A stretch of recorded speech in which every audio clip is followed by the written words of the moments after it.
Assalamualaikum warahmatullahi wabarakatuh. Shalom, swastiastu, namo buddhaya. Salam kebajikan untuk kita semuanya. Alhamdulillah, hari ini kita bisa bertemu kembali dalam keadaan sehat walafiat dalam kelas malam hari ini ya, pertemuan kedua mengenai kelas hukum intensif bersama Akademi Legal tentang penyusunan dokumen ketenagakerjaan bersama Bapak Handika Fakih-Nugroho SH. Nah, tentunya ini kita akan menyambung pertemuan kemarin yang agenda malam hari ini. Kita akan tentunya menjawab pertanyaan kemarin yang belum terjawab, yang kiranya relatif dengan sesi hari ini, serta malam hari ini kita tentang pemahaman dasar hukum ketenagakerjaan. Jadi sekarang berlanjut ke pemahaman penyusunan dokumen. Benar begitu ya, Bapak Handika ya? Oke, jadi malam hari ini teman-teman akan mempelajari mengenai penyusunan dokumen dan harap teman-teman di sini dalam bertanya digunakan kesempatan kelasnya untuk mengenai dokumen-dokumen penting, apalagi kalau teman-teman di sini bekerjanya di legal counsel atau mungkin sebagai HR misalnya. Dan buat teman-teman yang fresh graduate yang baru bergabung mungkin bisa dipertanyakan sebagai HR bagaimana persiapan untuk belajar mengenai dokumen ketenaga kerja atau BPJS itu boleh. Jadi untuk di luar topik dari penyusunan dokumen ketenagakerjaan, teman-teman bisa melalui kontak person pribadi dari Bapak Handika atau mungkin melalui Akademi Legal. Begitu ya, itu rulesnya seperti biasa. Dan seperti kemarin, teman-teman, jika teman-teman ingin bertanya, bisa di kolom chatting, teman-teman ya. Teman-teman bisa chatting di bawah, di kolom pertanyaan bisa di situ, atau mungkin di add saya. Kita bisa saya bacakan untuk ditanyakan langsung ke Pak Handika. Atau teman-teman bisa raise hand. Jadi nanti akan saya perbolehkan teman-teman untuk on mic. Nah, sebelum kita mulai kelas, agar kelas bisa bermanfaat dan juga menjadi sumber ilmu dan juga hikmah buat kita, alangkah baiknya kita berdoa dulu menurut agama kepercayaan masing-masing. Berdoa dipersilakan.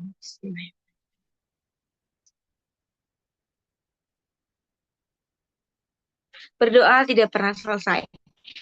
Nah, baik teman-teman, baik kita mulai saja. Selamat malam Bapak Andika, sudah siap ya? Selamat malam, insya Allah siap. Insya Allah siap. Nih fans-fansnya banyak nih di sini nih. Oke, siap. Kita mulai aja ya. Tempat dan waktu saya persilakan.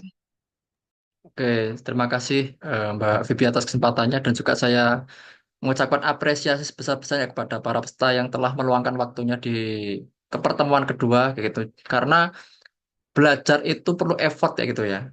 Nah, itu saya sangat menghargai orang yang mau belajar kayak gitu.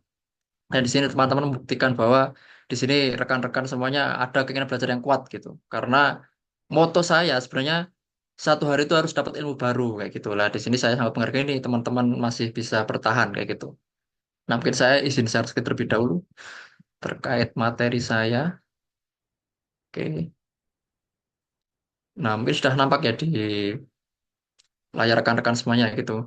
Ya, jadi di sini kita itu akan berdiskusi terkait pemahaman penyusunan dokumen ketenagakerjaan gitu. Sebenarnya kalau kita bicara secara holistis, dokumen ketenagakerjaan itu sangat luas-luas sekali ya kayak gitu. Jadi tidak terbatas di perjanjian kerja, nggak terbatas di peraturan perusahaan, nggak terbatas di peraturan kerja bersama, ataupun dokumen-dokumen ketenagakerjaan lainnya gitu.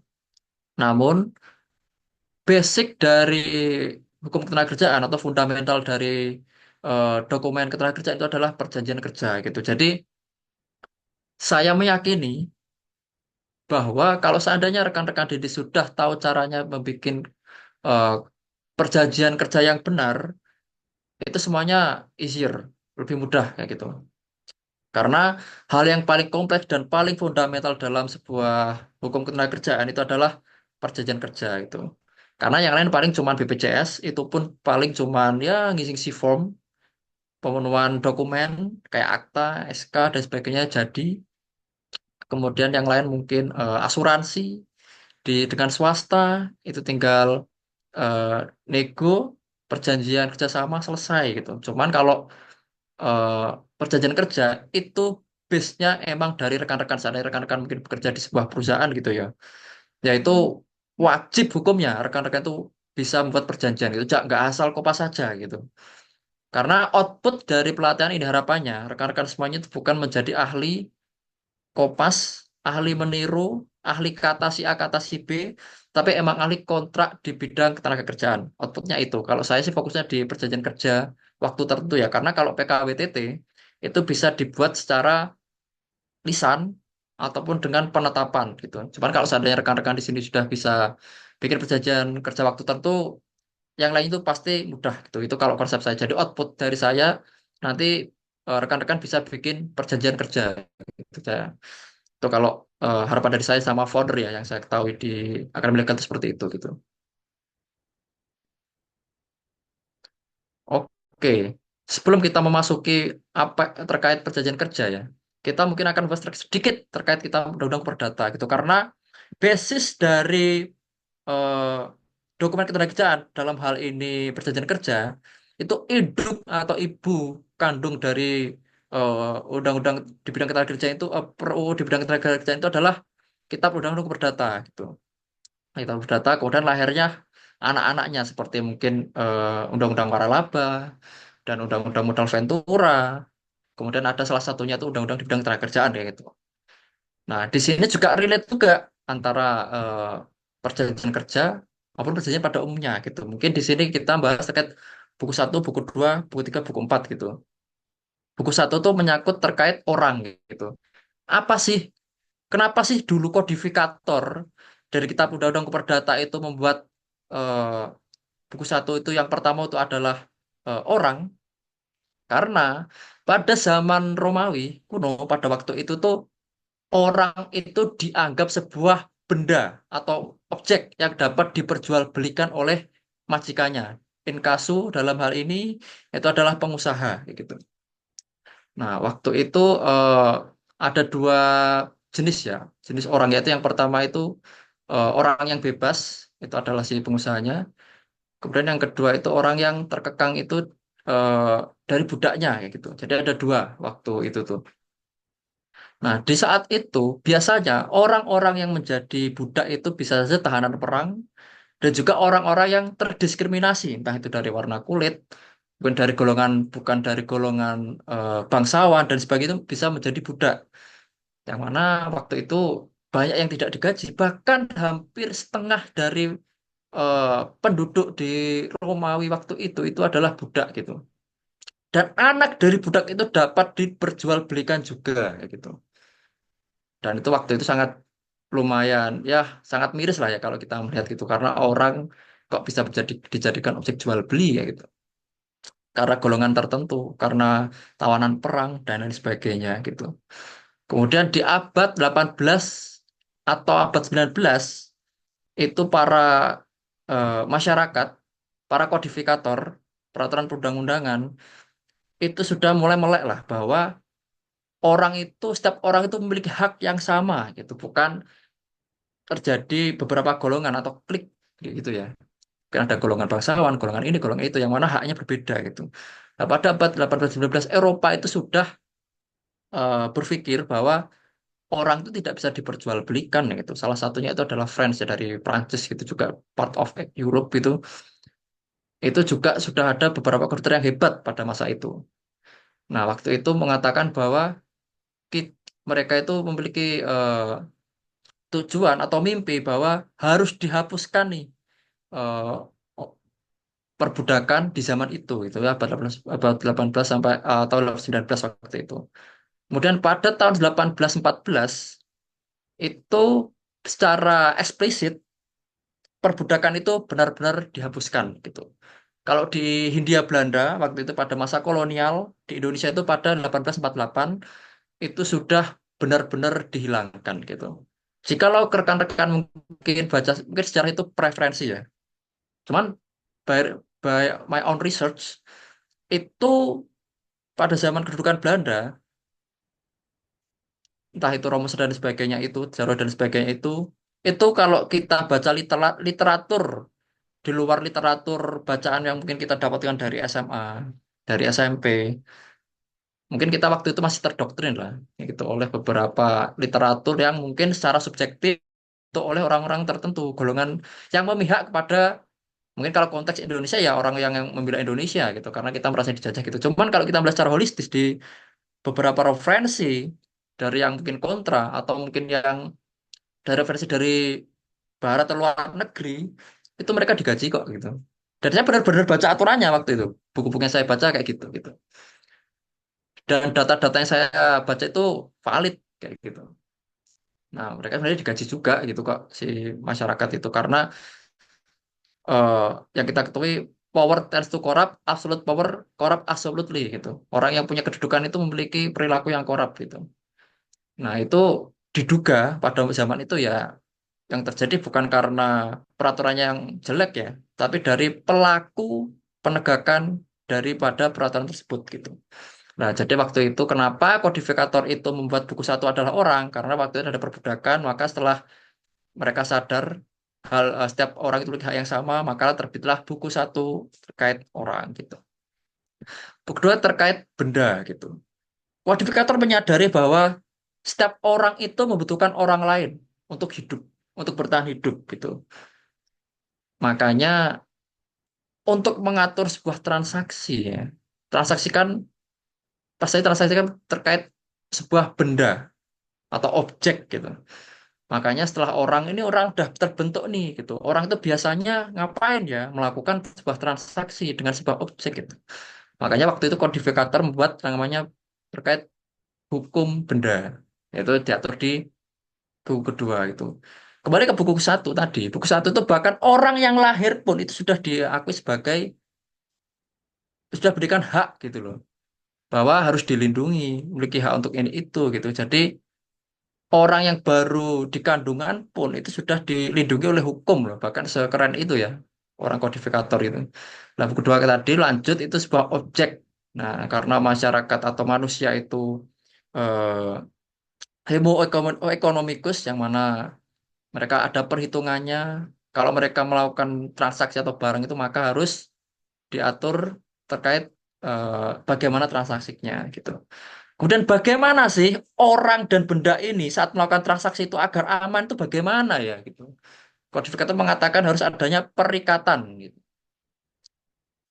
Jadi kita bikin perjanjian maka timbullah perikatan di 1313 gitu ya. Suatu perjanjian yaitu orang yang mengikatkan diri dengan satu orang satu atau dua orang lebih mengikatkan diri dengan satu orang atau dua orang lainnya dua atau lebih gitu lah eh, itu sebuah perikatan gitu.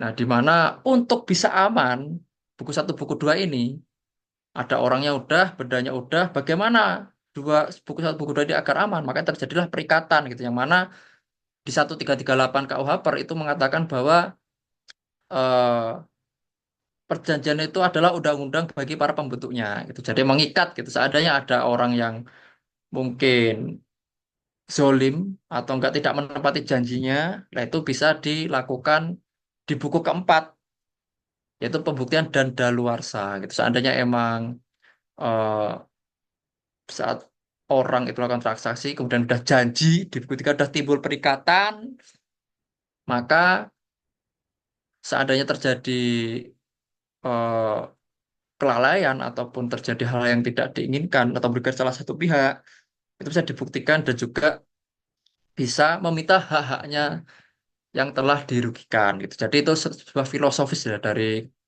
KUHP gitu. Juga menyangkut orang yang mana perjanjian kerja itu menyangkut terkait orang juga nih yang mana pada zaman dahulu itu ya emang jadi perbudakan gitu yang sangat masif gitu ya. Dan itulah terbitnya Kitab Undang-Undang Perdata. Nah, ini buku ketiga adalah Book atau KUHP gitu. 1233. Perkataan itu timbul karena undang-undang ataupun perjanjian gitu. Undang-undang itu konteksnya bagaimana kalau kita tarik di perjanjian kerja. Nah, itu di perjanjian kerja waktu tidak tertentu. Di PKWTT itu bahkan hampir 80% Undang-Undang Nomor 13 Tahun 2003 untuk Undang-Undang 6 Tahun 2023 itu isinya PKWTT. PKWTT itu paling cuma eh, PKWTT gitu. Kenapa secara filosofis itu PKWTT itu tidak wajib secara tertulis? Ya karena di undang-undangnya sudah banyak yang mengatur gitu terkait cuti, haknya, PHK-nya bagaimana, perhitungannya bagaimana, itu sudah diatur secara rigid di undang-undangnya gitu. Jadi seandainya nggak pakai undang-undang pun nggak apa-apa gitu. Karena sudah diatur di ya tidak diatur PKWT-nya nggak apa karena sudah diatur di undang-undang gitu. Dari 1233 perjanjian gitu, yang mana emang wajib tertulis ya untuk perjanjian kerja waktu tertentu ya, yang mana juga ada klausa minimalnya terkait yang harus dicantumkan gitu. Nah, seandainya mungkin di PKWTT-nya itu mungkin tidak dibuat perjanjian kerja, maka yang berlaku adalah undang-undang gitu. Padahal karena kalau untuk kontrak itu tertulis, yang mana klausa minimalnya itu ada yang kemarin gitu. Walaupun gak ada pun perjanjian gitu. Seandainya mungkin perjanjiannya eh, bertentangan dengan per UU, maka undang-undang yang berlaku juga gitu. Tapi dalam konteks ini perjanjian itu ya PKWT, undang-undang itu bisa PKWTT gitu karena sudah diatur secara rigid di Undang-Undang 13 tahun 2003 junto Undang-Undang 6 2023 gitu. Nah, mungkin kita membahas terkait sedikit ya terkait syarat cahnya perjanjian gitu. Nanti di pasal 52 juga ada di perjanjian kerja. Nah, ada sepakat, cakap, objek tertentu dan klausa halal gitu. Sepakat itu apa? Pada 1458, orang belum tanda tangan pun bisa sepakat jika mereka sudah mengucapkan kata sepakat gitu. Mungkin dalam konteks ketenaga kerjaan ada offering letter ya biasanya ya. Nah, itu kalau dia udah sepakat, itu bisa dibilang kalau dia udah tanda tangan itu bisa dibilang sepakat loh gitu. Itu offering letter ya gitu. Kemudian 1321, kesepakatan yang dilakukan oleh para pihak itu tidak boleh mengandung unsur dwaling, duang dan bedrog. Yaitu yang pertama itu khilaf, yang kedua paksaan, yang ketiga penipuan gitu. Seandainya Bapak Ibu itu di sebuah perusahaan ya gitu, mungkin employee ataupun XR gitu ya. Jika salah satu pihak mungkin memaksa itu, mungkin XR-nya memiliki posisi yang lebih dominan ya, kayak tanda tangan kamu udah di sini kok gitu, kamu udah nanda tangan ini kok gitu. Mau nggak mau kan harus tanda tangan wajib, kalau enggak saya denda sekian M gitu lah mungkin. Nah, itu namanya paksaan tuh. Atau enggak si karyawan diminta baca kontrak itu 1 menit gitu ya. Padahal 20 pasal gitu mungkin ya. Itu bisa saja kilaf gitu. Udah tertangkap Pak, udah gitu. Kemudian pas dibawa pulang kontraknya, wih, ternyata ada pasal yang menyelisih peraturan perundang-undangan gitu. Wih, ternyata gajinya tidak seperti yang di offering letter atau lain sebagainya. Itu kilaf gitu karena kita tidak baca secara substansi tidak sesuai dengan yang diharapkan atau sesuai dengan kesepakatan sebelumnya di offering letternya gitu dalam konteks tenaga kerja. Nggak penipuan gitu. Ternyata di gaji yang ditulis 10 juta gitu. Ternyata setelah pelaksanaan kontrak, ternyata walaupun ini mah prakontrak sebenarnya ya kalau secara subjektif ya. Cuma setelah pelaksanaan ternyata ada unsur penipuannya. Kayak ternyata gajinya 8 juta, 2 jutanya untuk apa? Nggak tahulah alasannya ngalor ngidul gitu. Nah itu bisa dapat dibatalkan itu perjanjian gitu. Itu kasih sepakat. Dan cakap di ada di 330 sama 1330. 330 itu cakap kalau di KUHP itu 21 tahun. Cuman kalau di konteks ketenagakerjaan itu adalah 18 tahun gitu. Nah, itu kalau di bawah 18 tahun itu harus ada izin dari wali ataupun orang tua. Yang tanda tangan pun juga orang tua gitu. Itu kalau konteks tenaga kerjaan. Dan 1330 itu cakap itu ya tidak dalam pengampuan, kemudian tadi secara umur cukup dan sebagainya gitu. Itu cakap. Itu seandainya emang setelah di perjanjian itu umurnya 10 tahun, kemudian tanda tangan PKWT karena HR-nya nggak tahu hukumnya, si anaknya juga nggak tahu hukumnya, asal tanda tangan aja gitu. Itu bisa dapat dibatalkan tuh perjanjian setelah salah satu pihak sadar mungkin, wah ternyata aku belum cakap nih dan sebagainya gitu. Dan secara objektif gitu, objek tertentu. Kalau dalam ketenagakerjaan itu adalah pekerjaan yang halal lah gitu. Nah, di konteks KUH per 1332 itu mengatakan bahwa objek tertentu adalah objek yang halal. Jadi barang yang ada dalam perjanjian atau objek yang ada dalam perjanjian adalah objek yang secara peraturan perundang-undang itu sah gitu. Yang guys itu apa? Mungkin jual beli narkoba, human trafficking, atau mungkin terkait transaksi terkait eh, apa istilahnya? Kalau open BO dan sebagainya, nah itu diharamkan gitu. Jadi itu bisa batal demi hukum, itu gak sah perjanjiannya gitu. Ya gitu. Jadi harus objek yang halal dalam konteks pekerjaan pekerjaan yang halal lah gitu. Kalau mungkin jadi PSK, mungkin kalau di ketenaga kerjaan itu nggak boleh. Kemudian perjanjiannya terkait curi mencuri ya gitu kan. Hari Senin kamu mencuri gitu lah itu batal demi hukum gitu. Dan yang selanjutnya klausa halal. Jelas klausa halal itu tidak klausa-klausa dalam perjanjian itu tidak boleh bertentangan dengan eh, peraturan perundang-undangan, ketertiban umum dan kesusilaan gitu. Nah, jadi harus terpenuhi rekan-rekan. Kalau membuat perjanjian kerja itu sesuai ini 1320 sama pasal selanjutnya pasal 52 Undang-Undang 13 tahun 2003 gitu. Hampir mirip kesepakatan kedua belah pihak tadi sesuai tadi ya yang saya jelaskan. Siapa membuatkan perbuatan hukum yang tadi ke-18, jika di bawah 18 berarti harus izin dari wali dan juga perjanjian kerja ditandai oleh wali. Dan ini ada yang diperjanjikan, ini yang tentu yang halal. Dan ini ketertiban umum dan peraturan perundang-undangan gitu. Jadi jelas gitu. Seandainya tidak memenuhi ini, jikalau perjanjian tidak memenuhi huruf A, ayat satu huruf A dan B, maka dapat dibatalkan. Kemudian kalau tidak memenuhi C dan D secara otomatis batal demi hukum gitu. Jadi harus hati-hati nih, harus tahu bikin perjanjian kerja itu yang benar itu gimana gitu. Jangan asal bikin satu lembar gitu PKWT. Itu banyak tuh prakteknya ya gitu tuh. Itu bisa sangat mudah sekali itu kalau mau dilawan di dinas ya gitu.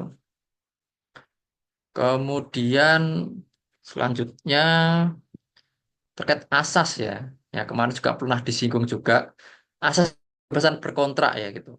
Yang mana ya bebas kan kita ada berkontrak kok gitu.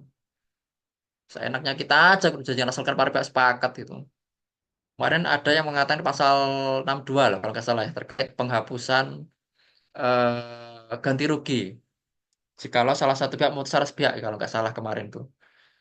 Itu mungkin saya ulangi lagi ya, debatable. Cuman seandainya kita memaklumi terkait pengesampingan pasal, biasanya kalau di perjanjian umum itu 1266, 1267 ya, agar tidak di pengadilan gitu. Karena kan di konteks kemarin kan pasal 62 ya, terkait penghapusan ganti rugi itu.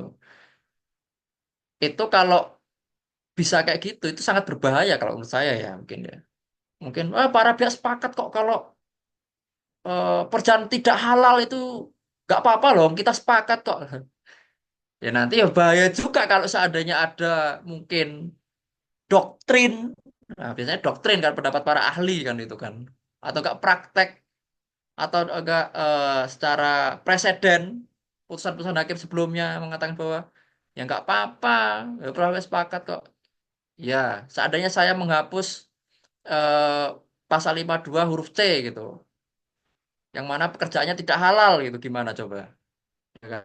Atau sampaikan pasal 6 apa 52 huruf 52 ayat satu huruf D yang mana kan isinya kan tidak boleh bertentangan dengan undang per UU ketentuan keseluruhan umum tapi kita bodoh amat para pihak sepakat kok gitu ya kacau ini masalah perjanjian ini kalau seandainya pola pikirnya gitu gitu cuman itu pendapat saya terhadap dua multi tafsiran kayak gitu dua tafsiran itu ya kalau saya sih tetap acuannya undang-undang gitu karena jelas gitu saat saya perjanjian itu ya cakap sepakat objek itu kausa halal kausa halalnya itu loh gitu loh kalau seenaknya kita mengesampingkan ya karena para sepakat doang dalilnya kan itu para sepakat itu kan ya gimana gitu loh.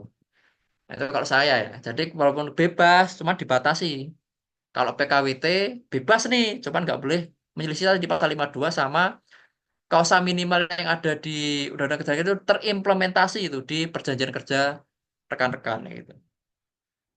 dan asas konsensualisme yaitu sah dan mengikat gitu. Buktinya apa? Ya tanda tangan perjanjian gitu. Cuman tidak boleh ada unsur dua dan bedrock yaitu khilaf, paksaan dan penipuan. Itu syaratnya gitu. Jadi ada batasan-batasannya walaupun asasnya jelas ya gitu. Kalau kita bedah setiap asas gitu. Asas itikat baik. Nah, itu tidak jujur, sungguh-sungguh. Tadi lagi 1321 tidak boleh ada unsur dua dan bedrock. Dan ini 1338 ya, fakta servanda itu perjanjian itu adalah undang-undang bagi yang membuatnya gitu. Jadi dalil kalian rekan-rekan bertransaksi antara kalian berusaha itu ya perjanjian gitu. Kalau konteks PKWT kayak gitu. Atau enggak kalau seandainya enggak bikin perjanjian kerja dalam kasus dalam hal ini adalah PKWTT maka yang berlaku undang-undang gitu. Jadi enggak pakai perjanjian yang berlaku undang-undang gitu. Jadi ada sengketa, bagaimana enggak ada perjanjiannya gitu. Yang berlaku undang-undang kayak gitu. Terus yang undang-undang mengatakan, ah ya udah, dilaksanakan gitu. Ada asas kepribadian yang mana terikat itu kalau seandainya yang sepakat itu dua orang ya dua orang aja gitu. Dan di KUH itu tidak boleh merugikan orang lain gitu ya. Sebenarnya rekan-rekan bikin atau enggak pengusaha dengan pekerja itu bikin perjanjian. Ya perjanjian jangan yang bukan orang lain gitu. Mungkin pembebasan lahan yang tidak sah gitu ya. Atau enggak terkait eh, perjanjian apa gitu yang mana merugikan masyarakat itu tidak sah itu. Karena memiliki asas-asas itu di atas hukum ya. Kalau kita bicara hukum gitu. Kemudian asas keseimbangan, asas proporsionalitas, yang mana kemarin saya menulis jurnal hukum di FAUGI itu terkait klausa eksonerasi gitu. Bagaimana sih klausa eksonerasi itu yang mana memberikan tanggungan kewajiban ke salah satu pihak aja gitu. Jadi mungkin eh, dalam konteks perjanjian kerja yang kerja kamu kemudian nggak digaji dan sebagainya, makanya tanggungannya yang nanggung si kerja semua gitu, semua hal gitu ya. Itu namanya nggak proporsional gitu loh. Nah itu makanya sekarang ini yang KUH tadi buku satu tadi mengatur terkait orang gitu, yang mana hak-haknya harus jelas gitu. Dan diatur lagi di PRU Ketenagakerjaan yang mana semakin jelas lagi eh, bahwa proporsionalitas pekerja itu gini, haknya begini, kewajibannya begini. Kemudian untuk pengusaha kewajibannya apa memberikan jaminan kesehatan, ketenagakerjaan, kemudian memberikan upah dan sebagainya jelas gitu ya diatur di PRU Ketenagakerjaan gitu. Jadi enak gitu untuk saat ini di zaman kita saat ini alhamdulillah ya sudah jelas kalau kita mau mencari uang itu diberikan keadilan yang proporsional. Nah, ini mengulas mengulas sedikit yang kemarin ya gitu. Karena kita konteksnya ya eh, penyusunan dokumen ya dalam konteks ini PKWT gitu. Nah, itu karena ada jangka waktu yang mana selesai perjalanan tertentu, musiman, produk baru, kemudian batas waktu maksimal 5 tahun yang mana di putusan MK yang terbaru di Oktober kemarin itu perpanjang nggak boleh kalau 5 tahun harus PKWTT, itulah ya penafsirannya. Dan PKWTT bersifat tetap itu mungkin singkat aja karena kemarin sudah ya. Nah, kemudian kompensasi berakhirnya PKWT di pasal 15 itu kerja pasal 16-nya itu kompensasi dihitung berdasarkan masa kerja dan 12 bulan itu 1 bulan upah apabila kurang atau lebih dihitung secara proporsional. Mungkin kalau seandainya dia 1 bulan berarti 1/12 kali 1 bulan upah gitu. Mungkin kalau seandainya dia udah 2 bulan 2/12 kali mungkin gajinya 3 juta gitu. 2/12 kali 2 juta gitu. Atau mungkin dia udah lama ini, udah 15 bulan, berarti 15/12 kali 1 bulan upah. Gampang lah ini hitung-hitungannya gitu. Kemudian perpanjangan udah dijelaskan tadi, kesempatan tidak melebihi 5 tahun. Nah ini sudah kemarin kita bahas, sudah jelas. Kita lanjut aja karena sudah dibahas kemarin. Nah ini teknik dasar ya, perusahaan perjanjian kerja ya. Itu kita harus meneliti nih subjeknya bagaimana, subjeknya siapa, objeknya bagaimana, per UU-nya bagaimana, kemudian presiden gitu. Nanti kita bahas presiden di bawah. Subjeknya ini, subjek kan orang ya kalau dalam ini hal ini dalam konteks tenaga kerjaannya, orang atau tenaga kerja yang akan jadi pekerja gitu. Seandainya subjeknya itu Nah, makanya kita harus tahu peraturannya. Seandainya subjeknya itu adalah anak SMA mungkin ya. Bagaimana sih anak SMA itu hak-haknya? Bagaimana sih mekanisme kita berjanji dengan anak SMA tuh, dengan orang di bawah umur tuh? Ya, mau kita harus riset tuh. Jangan asal perjanjian, asas besar buta, nggak bisa gitu. Karena dibatasi tadi ya. Makanya kita belajar tadi gitu. Kita harus tahu kalau subjeknya di bawah 18 tahun itu gimana. Kalau di atas 18 tahun itu gimana. Kalau wanita bagaimana? Wanita itu dispesialkan sekali loh di pekerjaan. Ada hak cuti haid, ada terkait hamil sekarang, terkait eh, undang-undang yang terbaru ya. Kemudian terkait hak kalau pulang malam itu harus diantar, harus dikasih transportasi itu banyak sekali. Yang ini bisa dibaca sendiri. Makanya di sini saya tidak menyuapi rekan-rekan, cuman saya kasih tahu caranya. Itu harus meneliti dulu subjeknya itu. Kalau wanita bagaimana, anak di bawah umur bagaimana, dan lain sebagainya gitu. Dan objeknya, kita harus tahu benar objek perjanjian ini, kerjaan yang diperjanjikan ini halal nggak sih gitu.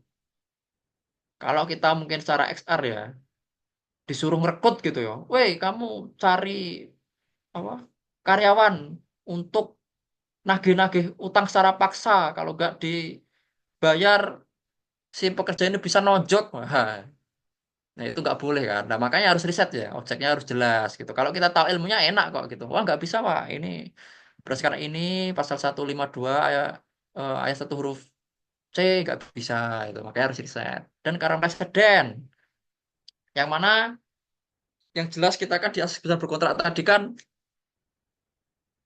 yang penting tidak menyelisihi pasal 52 ya. Cakap sepakat, kemudian ada pekerjaan yang halal, kemudian eh, tidak mesti kausa halal gitu ya. Tidak mesti perlu depan undang susilaan gitu. Cuman ada beberapa pasal yang mana tidak diatur secara eksplisit tuh di per UU gitu. Mungkin kayak mutasi, kemudian ada non compete, non solicit, penahanan ijazah. Lah, nah itu gimana itu? Nah, di per UU kan nggak jelas tuh, nggak diatur secara rigid. Di subjek objek pun nggak, udah oke lah, cuma di perlu nggak diatur secara rigid tuh lah, itu kita bisa pakai presiden tuh, bagaimana sih hakim memutuskan jika ada pasal-pasal kayak gitu. Nah nanti kita bedah tuh presiden. Kemudian setelah kita jelas subjeknya jelas, itu namanya interpretasi. Bagaimana sih interpretasi itu ya? Hasil riset kita itu kita ejawantahkan di sebuah dokumen, sebuah perjanjian dengan cara outline gitu. Kita udah datanya udah lengkap, udah jelas hasil risetnya, kita sudah kita buat outline. Outline itu seperti kayak kerangka perjanjian gitu. Caranya gampang. Klausa minimalnya itu dicantumkan dulu di perjanjiannya. Yang penting itu dulu deh gitu. Yang lain gampang lah nantilah gitu. Yang penting 152 sama 320 kuhp nggak dilanggar lah gitu. Jadi kita bikin pasalnya dulu yang minimal itu, baru yang lain-lain kita tambahkan gitu. Eh, Pasal-pasal yang kasus bisa berkontrak ya gitu, itu bebas. Mungkin terkait bonus, mungkin terkait liburan, mungkin terkait cuti, walaupun di undang-undang udah ada, cuma di dalam perjanjian kerja nggak apa-apa gitu. Itu bebas, yang penting tidak mesti undang-undang atau nggak terkait kerahasiaan, itu sah-sah aja gitu. Itu outline. Dan penormaan gimana? Setelah kita membuat kerangkanya tadi, pasal 1 mungkin terkait eh, posisi dan jabatan. Pasal 3-nya itu mungkin terkait jangka waktu. Pasal 4-nya terkait upah. Pasal 5-nya terkait jaminan. Itu udah semua nih kita kerangkanya. Kita baru namanya penormaan. Pasti penormaan itu ya pengisian pasal-pasal tuh, pasal-pasal yang telah kita bentuk tadi. Pasal 1 mungkin jangka waktu itu kita draft aja. Jangka waktu perjanjian kerja waktu tertentu adalah 2 tahun gitu. Apabila salah satu pihak ingin memperpanjang perjanjian kerja waktu tertentu ini, maka pihak wajib memberikan secara terus kepada pihak lainnya gitu. dan pihak lainnya berhak untuk menolak perpanjangan dari pihak lainnya. Itulah gitu. Kita penormaan gitu. Bagaimana sih penormaan yang bagus itu di sebuah perjanjian kerja itu? Yang jelas kalau kita kemarin kan wajib pakai bahasa Indonesia ya. Tapi kalau kita dengan orang asing juga itu dibuat secara bilingual, dua bahasa. Mungkin yang bahasa kiri Indo, bahasa bahasa selanjutnya Inggris gitu. Lah itu nanti dikasih pasal tuh penggunaan bahasa. Di pasal penggunaan bahasa di harus ini kalau saya ya, saran dari saya ya. Jika terjadi eh, dua penafsiran bahasa yang berbeda, maka bahasa Indonesia berlaku. Karena kenapa demikian? Di undang-undangnya wajib bahasa Indonesia berlaku jika terjadi beda penafsiran gitu. Makanya pentingnya riset itu tadi. Jadi kita nggak asal aja bikin perjanjian gitu. Jadi kan penormaan ya harus pakai bahasa Indo. Kalau dengan asing pakai bilingual. Jika terjadi perbedaan penafsiran, bahasa Indo yang berlaku. Kemudian tata cara penulisan bahasa gitu ya. Pakai bahasa hukum. Nah, bahasa hukum itu gimana maksudnya? Pihak pertama harus memberikan upah kepada pihak kedua maksimal pada tanggal 28 setiap bulannya. Daripada pakai kata harus, baiknya pakai kata wajib. Nah, bahasa hukum tuh kayak gitu. Walaupun sebenarnya sama aja, cuman kalau saya ya bikin sebuah perjanjian itu tidak hanya benar doang, tapi juga harus baik gitu. Benar doang nggak cukup gitu. Harus baik juga. Baik pun nggak cukup, baik pun belum tentu benar gitu. Makanya baik dan benar itu ada satu kesatuan gitu ya. Itu kalau saya ya, kalau bisa baik dan benar gitu. Kalau bisa, kalau saya wajib sih gitu. Kemudian yang ketiga, bahasanya efektif tidak terbelit-belit. Mungkin orang-orang yang biasanya orang-orang baru sih bikin perjanjian tuh bulet, nggak bisa dibaca itu. Terjadi sengketa pun hakimnya juga bingung, ini maksudnya gimana gitu. Si pekerjanya bingung sama pasalnya, si pengusahanya bingung karena kopas, lawannya bingung karena mungkin pakai ChatGPT gitu. Nah itu susah juga gitu kan. Makanya pakai bahasa yang jelas, mudah dipahami gitu. Kalau kata eh, kalau kata Prof Yuda sama Prof Isra ini, beliau adalah pengajar disiplin School of Government itu mengatakan bahwa perjanjian yang jelek itu perjanjian yang pasalnya tidak bisa dibaca itu yang jelek gitu. Nah makanya untuk perjanjian yang bagus ya perwani harus bagus gitu, pakai bahasa yang bagus, bahasa hukum, mudah, efektif gitu, dapat dimengerti, nggak ambigu. Nah itu salah satu cara yang paling bagus lah untuk membuat kontrak yang oke gitu. Untuk menjadi kontrak daftar atau membuat orang yang membuat perjanjian kerja yang mudah dimengerti oleh khalayak umum gitu. Tan Malaka pun bilang tidak semua pekerja kan berpendidikan tinggi S1, S2, S3 dan sebagainya. Ada yang mungkin SMA, lulusan SMA tanpa mendiskreditkan ya. Ada lulusan SMA, ada yang tidak sekolah. Cuman bisa dipahami bahwa karena tidak berasal dari kalangan akademis, itu kosakatanya tidak secanggih mungkin orang-orang yang di posisi XR legal ataupun yang lainnya ya. Terkadang justru mereka itu memanfaatkan kelemahan mereka itu ada suatu hal yang zolim gitu ya. Nah, kalau kalau tatan Malaka itu kalau kita berbicara dengan masyarakat atau enggak kaum marginal dan lain sebagainya, gunakanlah bahasa yang ngerti gitu. Walaupun kita pengen bahasanya canggih gitu ya. Kalau sama orang-orang tertentu bahasa yang biasa aja deh gitu loh, yang bisa dimengerti gitu. Kalau menunjukkan intelektualitas ya debat aja sama orang yang sedang jago gitu, jangan sama orang yang nggak ngerti gitu loh. Biar apa gitu lah, itu penormaan. Harus pakai bahasa yang mudah dimengerti. Nah, ini adalah outline perjanjian kerja. Tadi kan jelas ya di terkait kausa minimal ya. Itu ada judul. Nah, mungkin besok kita akan bedah terkait perjanjian kerja ya, yang mungkin yang telah saya buat ya, yang mana juga secara praktis sudah teruji, sudah dicatatkan di di Snaker dan mereka fine, oke, dan mereka mengatakan bagus waktu itu alhamdulillah ya. Besok akan kita bedah. Nah, di sini kita mungkin akan ya menelisik sedikit lah terkait perjanjian kerja itu gimana. Itu ada judul. Judul dalam sebuah perjanjian itu harus memuat subjek dan objek. Maksudnya gimana? Ini contohnya perjanjian kerja waktu tertentu antara PT X dengan Handika Fakih Nugroho. Subjeknya apa? Handika sama PT-nya. Objeknya apa? Kerja. Jadi objek itu pekerjaan gitu. Jadi harus memuat subjek dan objek. Walaupun ini nggak wajib ya, cuman kalau saya itu kayak gitu. Subjek dan objek itu harus jelas di perjanjiannya. Jadi kita baca judul udah tahu, oh ini adalah PKWT. Oh, subjeknya itu PT. Kan ada CV, ada pengusaha yang perorangan. Itu kan banyak ya. Cuman kalau kita udah baca judul, oh kita udah jelas, oh ini perjanjian kerja. Subjeknya, objeknya perjanjian kerja, objeknya PT sama orang, perorangan gitu. Jelas gitu. Dan pembukaan itu kayak pada hari Senin tanggal 10 Februari 2024 di Sleman. Nah, tadi kan harus menerangkan tempat kan di undang-undangnya. Di Sleman telah dibuat perjanjian antara. Nah, itu pembukaan. Kalau dari saya pembukaan itu harus memuat waktu dan tempat. Jadi jelas gitu.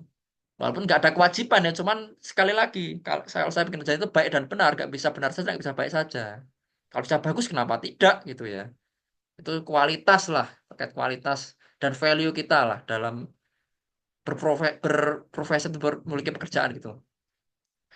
Nah, bukan udah waktu dan tempat dan komparisi. Komparisi itu apa sih? Itu identitas para pihak gitu. Ada orang, ya kan, bikin perjanjian kerja itu banyak sekali saya menemui case-case kayak gini, sangat banyak bahkan yang melakukan perbuatan hukum PT ya gitu. Cuman yang tanda tangan, yang bikin, yang menulis identitas yang dicantumkan dari perjanjian kerja itu identitas XR-nya gitu. Bagaimana itu ya batal demi hukum pasti karena yang berhak mewakili eh perseroan itu wajib direktur di dalam maupun di luar pengadilan gitu ya. Kalau XR pun wajib pakai surat kuasa gitu. Nggak bisa mereka itu tanda tangan kerja seenaknya sendiri itu. Wah, saya yang buat, saya XR saya bertanggung jawab nggak bisa gitu. Jadi komparisi itu kalau PT makanya melalui direktur.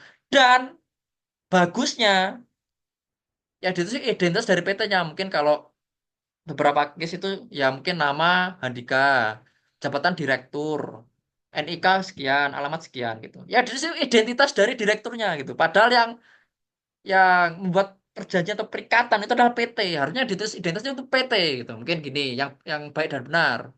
PT Handika Fakih Nugroho suatu perusahaan terbatas yang didirikan berdasarkan akta nomor 02 dan dengan surat keputusan Kementerian Hukum dan HAM nomor sekian yang pada PKT diwakili oleh Handika Fakih Nugroho sebagai direktur. Jadi jelas ada itu identitas dari PT-nya gitu.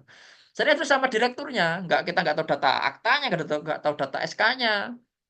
Ini nanti PT bodong nanti bisa dibilang gitu. Nah, kalau subjeknya itu PT harus datanya data PT-nya gitu, bukan data direkturnya. Direktur itu cuma perwakilan gitu lah. Nah, itu ya. Itu komparisi. Kemudian yang kedua terkait identitas dari karyawannya ya udah biasalah nama, NIK dan sebagainya. Kalau di PKWT itu wajib ada umur sama jenis kelamin. Nah, itu wajib dicantumkan tuh gitu. Kita harus baca juga tuh undang-undang. Makanya kita harus riset tadi ya cara bikin perjanjian gitu. Dan result premise itu kayak maksud dan tujuannya lah gitu. Atau kalau di undang-undang itu konsideran. Mungkin pihak pertama adalah perusahaan terbatas yang bergerak di bidang IT gitu. Dan pihak kedua adalah orang yang memiliki keahlian di bidang IT yang dibutuhkan dengan sertifikat pelatihan ABCDX gitu. Dan pihak kedua eh, menjadikan pihak pertama menjadikan pihak kedua sebagai karyawan. Kemudian pihak kedua menyetujui masuk dari pihak pertama untuk jadi karyawan. Nah, itu recital atau premis sebelum terjadi isi. Kemudian isi tadi ya pas klausa-klausa minimal tadi wajib dicantumkan. Setelah dicantumkan ya udahlah ya, kita bikin pasal kan boleh asalkan tidak menyelisih 1320 sama pasal 52 UUK tentang kerja-kerjaan. Dan penutup, demikianlah perjanjian ini dibuat oleh para pihak tanpa adanya unsur dwelling dua bedrock atau tidak adanya unsur paksaan, khilaf dan penipuan. Cantumkan aja sesuai undang-undang gitu kita bikinnya. Jadi keren nanti perjanjiannya. Demikianlah perjanjian dibuat oleh para pihak tanpa adanya unsur dwelling dua bedrock perangkap dua masing-masing untuk pihak gitu. Dan penandatanganan. Penandatangan ini eh, bisa elektronik, bisa digital, bisa basah. Apa bedanya elektronik sama digital? Nah, digital itu tanda tangan yang ada sertifikat elektroniknya. Kalau kalau yang mungkin teman-teman tanya ada kayak Privy, DocuSign, itu sudah diakui di berbagai negara ya. Privy itu kayak Privy DocuSign itu sudah diakui di beberapa negara gitu. Nah, itu namanya digital gitu. Walaupun tidak disebut secara digital ya di Undang-Undang ITE ya. Cuman kalau beberapa orang-orang Kominfo ini sebenarnya digital untuk membedakan itu. Dan tanda elektroniknya ditempel itu rekan-rekan semuanya. Jadi foto, scan, tempel. Nah, itu elektronik itu. Apa sih yang membedakan elektronik digital itu selain sertifikat tadi? Keamanannya, keamanannya. Karena kalau elektronik itu kita mencantumkan, kalau kita scan itu identitas dari pendatang itu jelas gitu, NIK-nya. Kalau perorangan itu ada NIK-nya, kemudian ada namanya dan sebagainya gitu. Cuman kalau elektronik itu pembuktiannya agak susah gitu. Kalau itu ditempelnya oleh pihak yang bersangkutan tidak harus ada konfirmasi yang jelas gitu. Nah, kalau basah ya jelas lah. Udah secara praktek dari dulu kayak gitu-gitu aja gitu. Kalau seandainya terjadi dispute ya pakai ahli gitu. Ahli ada tuh ahli yang terkait mengecek keabsahan tanda tangan tuh. Itulah gitu. Cuman yang paling aman ya kalau saat ini sih di era digital ya pakai tanda digital entah privat dan sebagainya itu efektif itu. Bagaimana dengan materai? Kalau di Undang-Undang Bea Materai itu eh, para apa orang yang menandatangani perjanjian perjanjian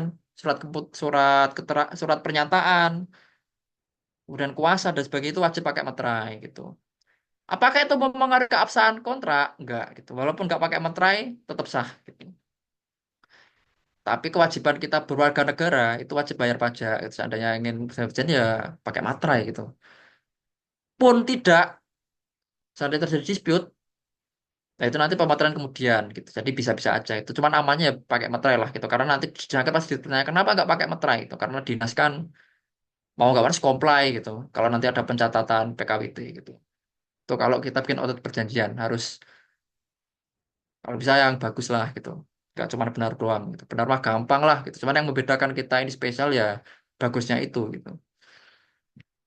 Nah ini pekerja berak bekerja dimanapun itu satu hal yang penting menurut saya karena eh, banyak sekali pasal-pasal di perjanjian kerja itu yang menurut hemat saya itu tidak wise ya.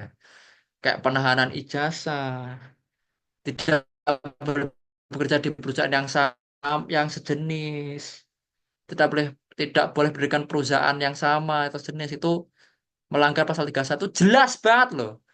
Saya itu pernah ikut pelatihan ya di salah satu top law firm. Waktu itu pembicaranya associate levelnya, kebetulan gitu kan. Associate di saya background check belum lama ini, cuman udah menjadi narasumber di pelatihan mereka di top law firm waktu itu mengatakan, wah kalau saya bagusnya itu ada non compete, ada non solicit, biar bapak ibu kalau bikin kontrak nggak rugi seandainya mereka kerja di perusahaan yang sama, karena kan mereka memiliki eh, dokumen-dokumen di perusahaan yang lama, memiliki kemiripan, memiliki pengetahuan yang sama. Kalau itu dipakai, nanti kita bisa rugi secara material dan sebagainya gitu. Padahal di pasal 31 jelas. Tenaga kerja punya hak dan kesempatan yang sama untuk memilih, mendapatkan atau pindah pekerjaan dan mulai penghasilan yang layak di dalam atau di luar negeri. Nah, itu kan kita bebas kerja di manapun. Kok lu ngelarang gitu? Itu kalau kita tahu ilmu ya itu sudah jelas milih 1320 angka apa huruf D dan juga pasal 52 Undang-Undang Kesehatan udah jelas itu, gamblang eksplisit itu. Cuman itu tadi waktu itu saya debat juga gitu. Nah, gimana ini gitu. Akhirnya ngalor ngidul jawabannya nggak konkret gitulah.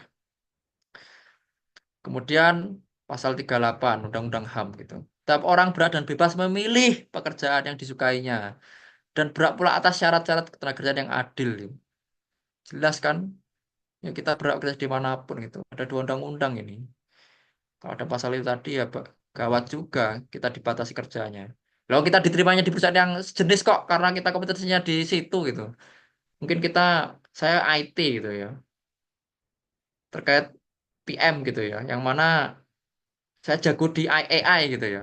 Pasti kebanyakan yang rekrut itu perusahaan AI juga gitu, karena pengalaman kita di situ gitu. Kalau dibatasi pasal itu ya susah juga gitu loh. Dan saya kemarin menarik ya, ini juga beberapa bulan yang lalu karyawan saya, bukan karyawan saya sih, rekan kerja saya itu dikasih somasi sama lawyer waktu itu, lawyernya si kompetitor lah waktu itu. Isinya ya itu tidak perlu kerjaan sama ya. Saya kasih pasal ini aja gitu. Saya kasih pasal ini, kemudian saya lanjut. Nah, ini saya yang kita bahas ada non-compete, melarang karyawan kerja dengan pesaing di luar perusahaan, non-solicit, melarang karyawan mengajak klien atau rekan kerja perusahaan untuk bergabung di tempat yang berjabar mereka atau mendirikan perusahaan yang sama, yang jenis mutasi, dan memberikan wewenang pada perusahaan untuk memindahkan. Nah, ini kita bedah lah nanti lah, kita bahas fokus ke non-compete dan non-solicit dulu. Peranan ijazah dan sebagainya. Nah, ini sering sekali kita temukan di perjanjian kerja gitu. Nah, tadi kan saya pernah ada case ya, yang mana ada orang law firm waktu itu juga dia pakai law firm mereka kasih somasi itu dengan denda 500 juta. Nah, saya riset tuh dapat preseden. Nah, ini preseden namanya. PN Cibinong, ada juga perusahaan PN Denpasar yang mengatakan bahwa batal demi hukum tuh pasal yang non solicit sama non comp itu. Dan fakta menariknya tidak ada satupun satupun tidak ada satupun putusan hakim yang mengatakan bahwa kalau ada apa kalau saya mengatakan pekerja tidak boleh bekerja di perusahaan yang sejenis dengan perusahaan yang lama, tidak ada satupun sejarahnya mereka menang. Nah, mungkin seandainya ada case kayak teman rekan-rekan ataupun rekan-rekan sendiri yang saat ini mengalami ada yang kayak gitu, saya jamin menang itu kalau dibawa ke litigasi. Pasti 100%. Karena nggak ada ceritanya mereka menangin. Nah, ini saya kasih satu dua contoh aja gitu, karena banyak sekali gitu. Kemudian mutasi. Apakah hukum ketenaga kerjaan Indonesia itu mengenal mutasi? Jawabannya tidak. Mutasi boleh jika sesuai dengan perlu ketenagakerjaan. Maksudnya gini, biasanya kan kita kan mengenal mutasi di perjanjian kerja ya. Karena biasanya perusahaan itu juga punya anak perusahaan lah gitu. Anak perusahaan ataupun dalam bentuk grup itu ya. Itu mengatakan bahwa pihak kedua atau karyawan wajib mematuhi pihak pertama jika terjadi perpindahan lokasi pekerjaan gitu. Wajib mematuhi gitu. Dan pihak kedua eh, wajib menerima apa yang dilakukan pengusaha atau pihak pertama pada ayat 1 gitu. Itu bagaimana gitu. Sekali lagi ini di undang-undang nggak ada gitu secara eksplisit gitu. Cuman kita harus benar-benar riset gitu. Apakah dikatakan itu mengenal mutasi gitu? Oh ternyata tidak gitu. Cuman seandainya terjadi kan beda badan usaha atau badan hukum ya. Cuman seandainya terjadi kayak wah ini si A ini harus pindah ke B nih karena kompetensinya oke nih di B. Itu seandainya dia PKWT harus kasih kompensasi dulu. Jadi kita kasih pengakhiran, kasih kompensasi, dan nyambung di pasal 62 jika mungkin ada sisa kerjanya ya harus dibayar gitu. Itu kalau mutasi yang benar kayak gitu kalau kita di tenaga kerjaan ya. Dan itu ada putusan nomor 54 PDT Sus PHI G 2020 itu ada case mutasi waktu itu. Nah, si karyawannya nggak mau dimutasi karena jauh dari keluarga alasannya di putusannya ini. Akhirnya karena nggak mau dipecat si karyawannya gitu kan sama si pengusaha karena nggak mau dimutasi, akhirnya dibawa ke litigasi. Bagaimana putusannya? Sudah jelas batal demi hukum gitu. Karena kalian tuh kalau mutasi yang jelas juga dong, nggak ada istilah mutasi, gitu. Adanya berakhir atau pengakhiran kemudian baru dipindah ke eh, perusahaan yang lain gitu. Yang jelas menang lah sih. Anunya. Kemudian terkait penahanan ijazah. Penahanan ijazah jelas kalau di beberapa perda di Indonesia ya, itu sudah mengatur terkait penahanan ijazah secara eksplisit gitu bahwa dilarang gitu. Cuman banyak juga nih daerah-daerah yang tidak mengatur terkait penahanan ijazah gitu. Cuman bagaimana sih? secara presiden itu. Ini saya kasih satu contoh. Dan banyak sekali, gak hanya di ketenaga kerjaan. Di beberapa hal tertentu ijazah itu juga ditahan mungkin sebagai jaminan atau apa. Ijazah loh ini bukan bukan sertifikat yang memiliki nilai gitu ya. Ijazah ijazah kan cuma kertas bukti bahwa dia lulus gitu ya. Itu ditahan.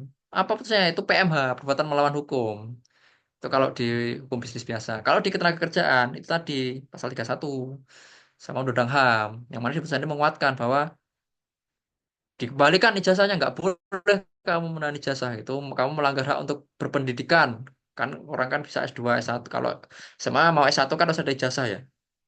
Jadi Undang-Undang HAM tuh setiap orang itu berhak untuk berpendidikan, untuk bekerja dan sebagainya. Kalau kamu menahan itu melanggar hak si tenaga kerjanya, itu nggak boleh gitu. Dan di sini hakim memutuskan nggak sah kok kamu menahan ijazah gitu. Dan saya nggak pernah nemu juga sih orang-orang yang menahan ijazah itu menang sejujurnya. Dan banyak sekali ya kak PT-PT tertentu ya, PT-PT dari BUMN itu yang menahan ijazah kalau nggak didenda itu sangat mudah itu kalau mau menang itu. Nah, saya mungkin kalau teman-teman ada yang kayak gitu ya, ya tinggal bipartit aja, bipartit gagal tripartit gitu. Tripartit gagal ya litigasi pasti menang kok gitu. Dan seandainya karyawan itu banyak LBH juga, seandainya emang ya butuh bantuan hukum ya gitu pakai LBH itu bisa dibantu nanti gitu. Dan gak ada sejarahnya menang kok mereka kok perusahaan itu kalau seandainya mau melanggar hak si karyawan gitu ya. Nah, itu namanya pasal eksonerasi itu. Jadi membebankan kewajiban itu kepada si karyawannya. Kemudian PKWTT. Nah, PKWTT itu bisa dibuat secara tertulis ataupun tidak tertulis gitu. Cuman harus ada SK pengangkatan gitu. Tapi SK-nya nggak sembarangan juga gitu. Surat pengangkatannya itu ada eh, nama dan alamat, tanggal mulai bekerjanya, jenis pekerjaan, dan besarnya upah. Bagaimana kalau SK-nya nggak sesuai ini? Kembali lagi pasal 521 3 sama 320 batal demi hukum gitu. Jadi harus terpenuhi. Makanya kita kembali lagi yang tadi riset, riset gitu. Interpretasi, outlining baru penormaan. Jadi jelas gitu. Kita bikin perjanjian itu ya benar dan bagus gitu. Nah, di sini sudah misalnya upah ya mungkin kita kita besok kita bedah lah dokumennya kayak gimana. PKW itu kayak gimana, pengantin gimana mungkin besok gitu. Mungkin di sini kita harus tahu fundamentalnya dulu deh gitu. Karena saya pengennya output dari rekan di sini itu tahu cara bikin dokumen yang benar itu bagaimana, nggak cuma kopas doang ya. Makanya saya harus benar-benar kasih tahu yang benar gimana gitu.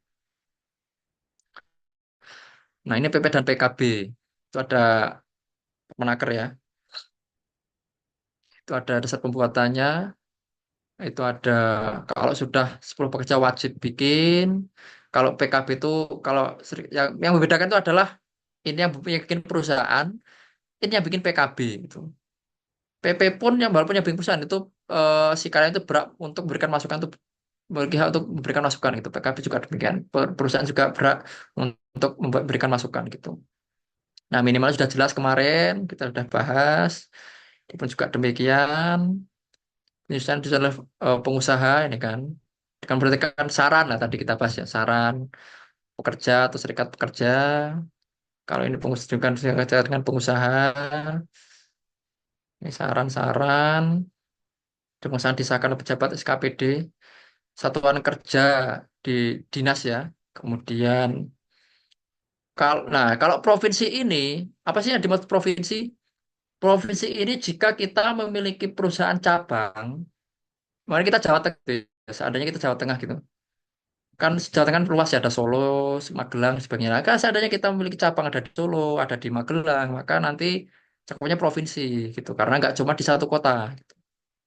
Kemudian kalau skala nasional berarti kita cabang udah banyak banget nih, nggak cuma di nggak satu provinsi nih, di beberapa provinsi. Nanti pengesahannya secara nasional gitu. Nah, ini kita memiliki hak untuk revisi juga nih di perjanjian PP atau PKB. Di persetujuan serikat wakil, kemudian pakai juga eh, jadi kesepakatan, yang jelas harus kesepakatan lah ya. Ini ketuanya, durasinya masing-masing maksimal 2 tahun. Kalau 2 tahun, saat nggak ada perubahan, tinggal tinggal di pengesahan lagi aja, gitu, seandainya nggak ada perubahan itu. Kemudian saat ini sudah ada sistem online, dan ini kalau yang saya tahu ya, itu baru beberapa kota, belum semua kota, dan tentunya ini lebih efektif ya gitu, sistem online ini. Nah, ini mungkin kita bedah besok dokumennya, karena hari ini kita harus benar-benar paham dulu secara filosofi dan teori dan per-nya bagaimana. Nah, misalnya PP itu ada draft PP-nya 3x4, satunya untuk kita, satunya untuk dinas. Dinas itu bawa dua kalau nggak salah. Satunya untuk siapa gitu, lupa saya. Untuk DPMPTSP kalau nggak salah ya. Di bidang investasi gitu. Harus pegang gitu. Karena mereka terintegrasi. Seingat saya gitu. Sudah skala upah. Nah, kalau rekan-rekan mau misalkan PP, kalian perusahaan harus punya sudah skala upah itu diatur di PP 36 tahun 2021. Nanti kita besok bedah deh kayak gimana sudah skala upah itu. Dan permohonan pengesahan. Nah, ini diatur juga nanti. Kemudian surat pernyataan telah diumumkan PP ke karyawan. Kemudian karena PP itu dibuat oleh pengusaha, maka harus ada pernyataan belum ada serikat pekerja, ya gitu. Ini dokumen yang harus ada diajukan ke Disnaker setempat itu. Bagaimana kalau PKB? PKB itu untuk perusahaan yang sudah ada serikat pekerjanya. Ini lebih simpel, draft PPT sempat, pengajuan pendaftaran. Kenapa nggak ini itu gitu? Karena udah pasti terpenuhi gitu logikanya gitu kan. Karena sudah besar gitu, udah ada serikat pekerja berarti udah ada PP-nya gitu. PKB itu lahir setelah ada PP gitu, secara praktis.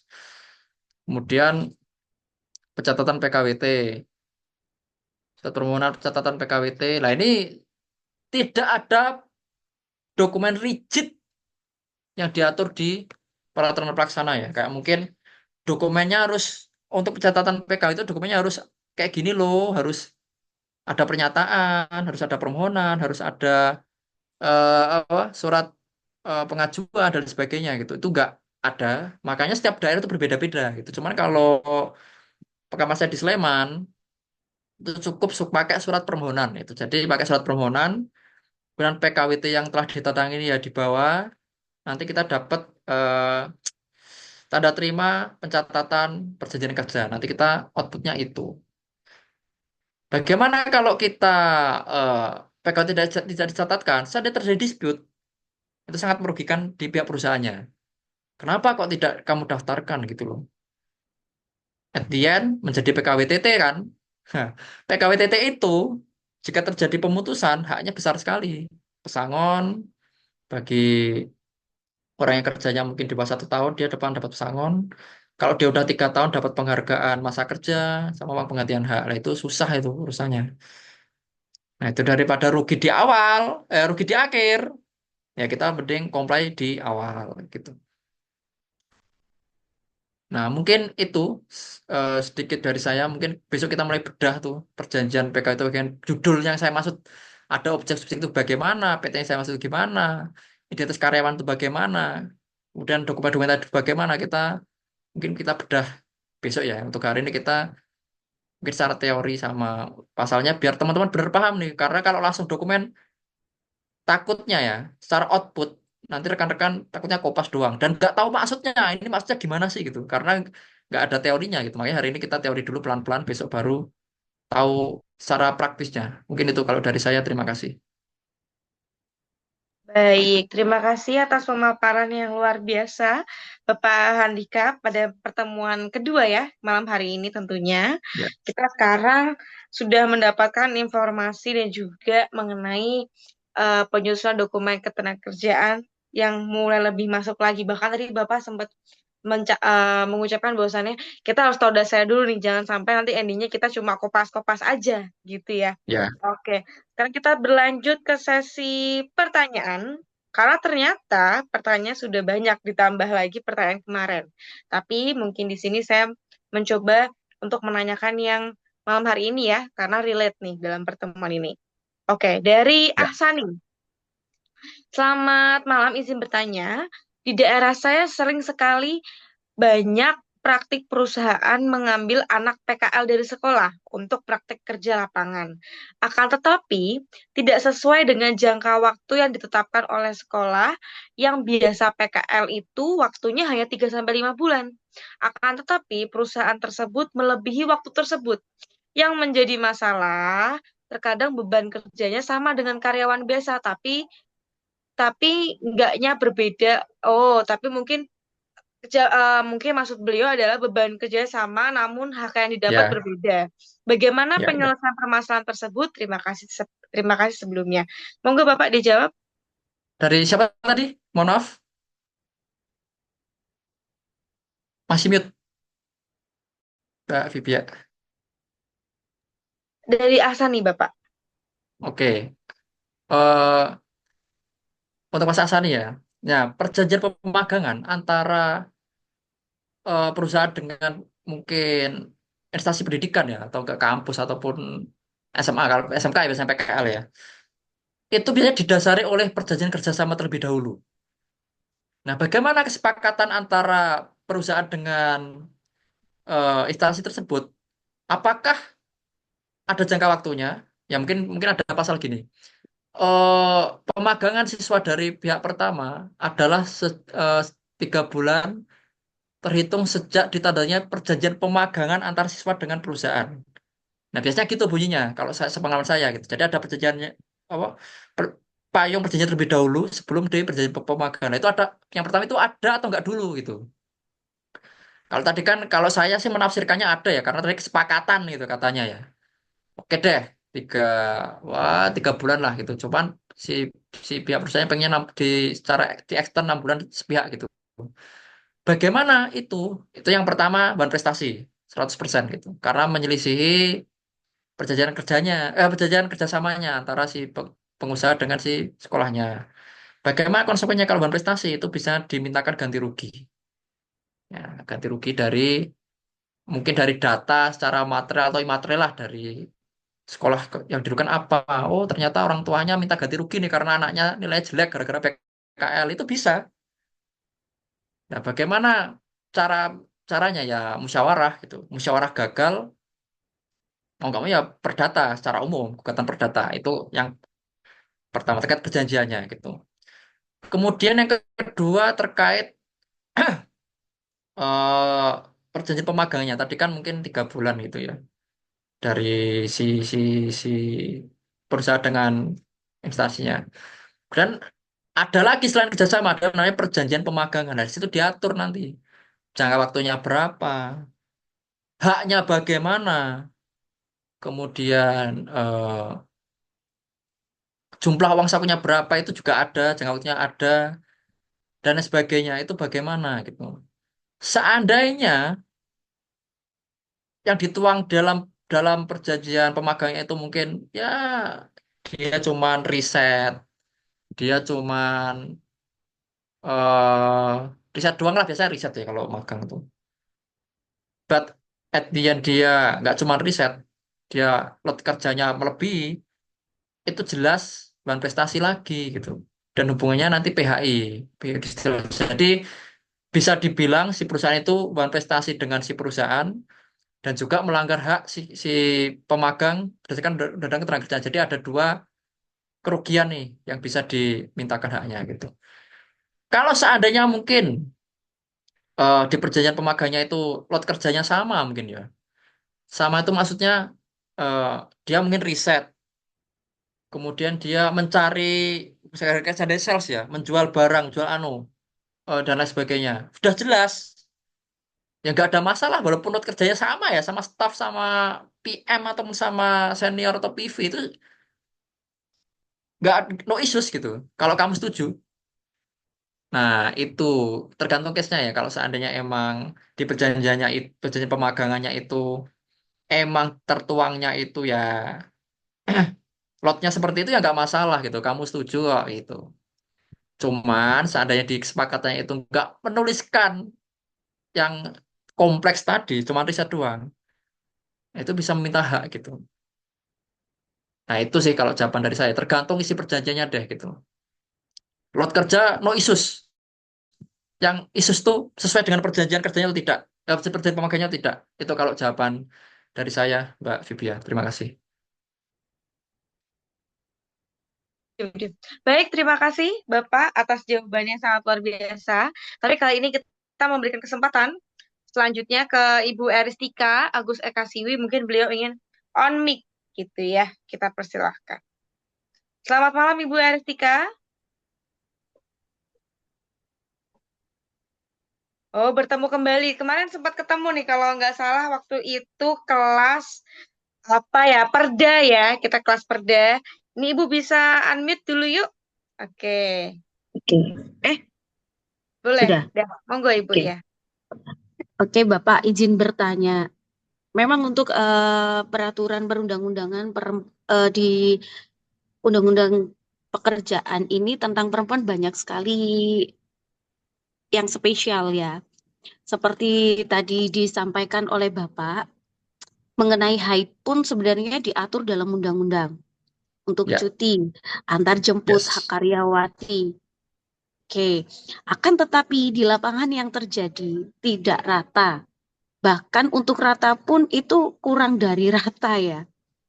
Lalu langkah kita bagaimana sebagai karyawati untuk mempertegas atau mendapatkan hak itu bagi perusahaan yang memperkerjakan kita. Bukankah ini juga merupakan menjadi kebijakan perusahaan kah? Atau memang diharuskan dalam undang-undang? Oke, Begitu. Uh, uh, Ibu mohon izin bertanya juga ya Bapak. Boleh, boleh. Mungkin kemarin saya miss karena kemarin saya memperhatikan di perjalanan ya, sedang dalam perjalanan. Mengenai gaji UMR atau UMK itu jika terakumulasi dari eh, dari uang servis kita, dari insentif kita itu baru ketemu yang namanya UMR. Itu bagaimana? hmm, oke, Apakah yang dimaksud dalam undang-undang itu UMR sendiri, eh, beda dengan uang pokok tunjangan, ya. beda dengan Hmm. begitu ya? Oke, ada dua pertanyaan itu. Terima kasih, selamat malam. Baik, Bapak boleh dijawab? Oke, sudah jelas ya Bapak ya? Nanti mungkin bisa saling Jelas. takkan boleh, monggo. Oke, terima kasih Bu Estika atas pertanyaan yang sangat luar biasa ya gitu terkait yang pertama hak-hak perempuan yang spesial tadi emang banyak sekali ya ya diatur di Undang-Undang Ketenagakerjaan itu. Bagaimana sih penerapannya semestinya di sebuah perusahaan itu? Itu walaupun nggak tertuang di perjanjian kerja wajib dijalankan gitu ya. Mungkin ibu perjanjiannya mengatur pasal-pasal tertentu ya, tapi tidak mengatur terkait cuti cuti haid, tidak mengatur terkait antar jemput dan sebagainya gitu. Cuman kita itu mengenal namanya unsur esensialia, ada unsur naturalia dan sebagainya dalam sebuah perjanjian. Eh, yang mana jika kita tidak mengatur secara eksplisit di perjanjian, maka yang berlaku adalah undang-undang gitu ya. Karena kan tadi kan nggak semuanya harus diatur Betul. di perjanjian kerja ya. Nah, cuman karena tidak diatur di perjanjian kerja, cuman undang-undang itu memerintahkan si perusahaan untuk memberikan hak si perempuan tadi. Karena itu kewajiban gitu. Bahkan cuti haid itu tanpa surat keterangan dokter pun bisa, ya kan? Walaupun pembuktinya susah ya, itu yang menjadi polemik saat ini ya. Karena di undang-undang itu nggak pakai surat dokter bisa, nggak pakai surat dokter bisa. Cuman pembuktiannya gimana kalau dia haid sakit itu gimana? Itu agak susah pembuktiannya gitu. Cuman dalam penerapannya, walaupun itu tidak diatur di dalam perjanjian kerja, nggak diatur di PP pun, wajib hukumnya tetap menerapkan itu peraturan yang haid dan sebagainya. Bagaimana kalau perusahaan tidak menghendaki itu? Ya tinggal bipartit aja. Pak, ini saya kemarin ikut pelatihan dan kerjaan. Di sini jelas bahwa kita tuh ada cuti haid kok gitu. Kita tuh ada mengantar kok ini biar kita aman dan sebagainya gitu. Kita bipartit itu secara musyawarah gitu ya. Karena kan perusahaan kan memiliki posisi yang lebih tinggi ya. Seolah-olah ya kamu yang kerja kamu yang butuh lah itu motonya pengusaha itu kayak gitu. Nah, bagaimana kalau gitu? Bipartit biasa kalau balasannya gitu. Ya tinggal laporkan aja ke Disnaker, Bu, bahwa kita setelah musyawarah atau mediasi gagal, ini Pak saya head ini saya kok nggak digaji ya Pak ya. Dan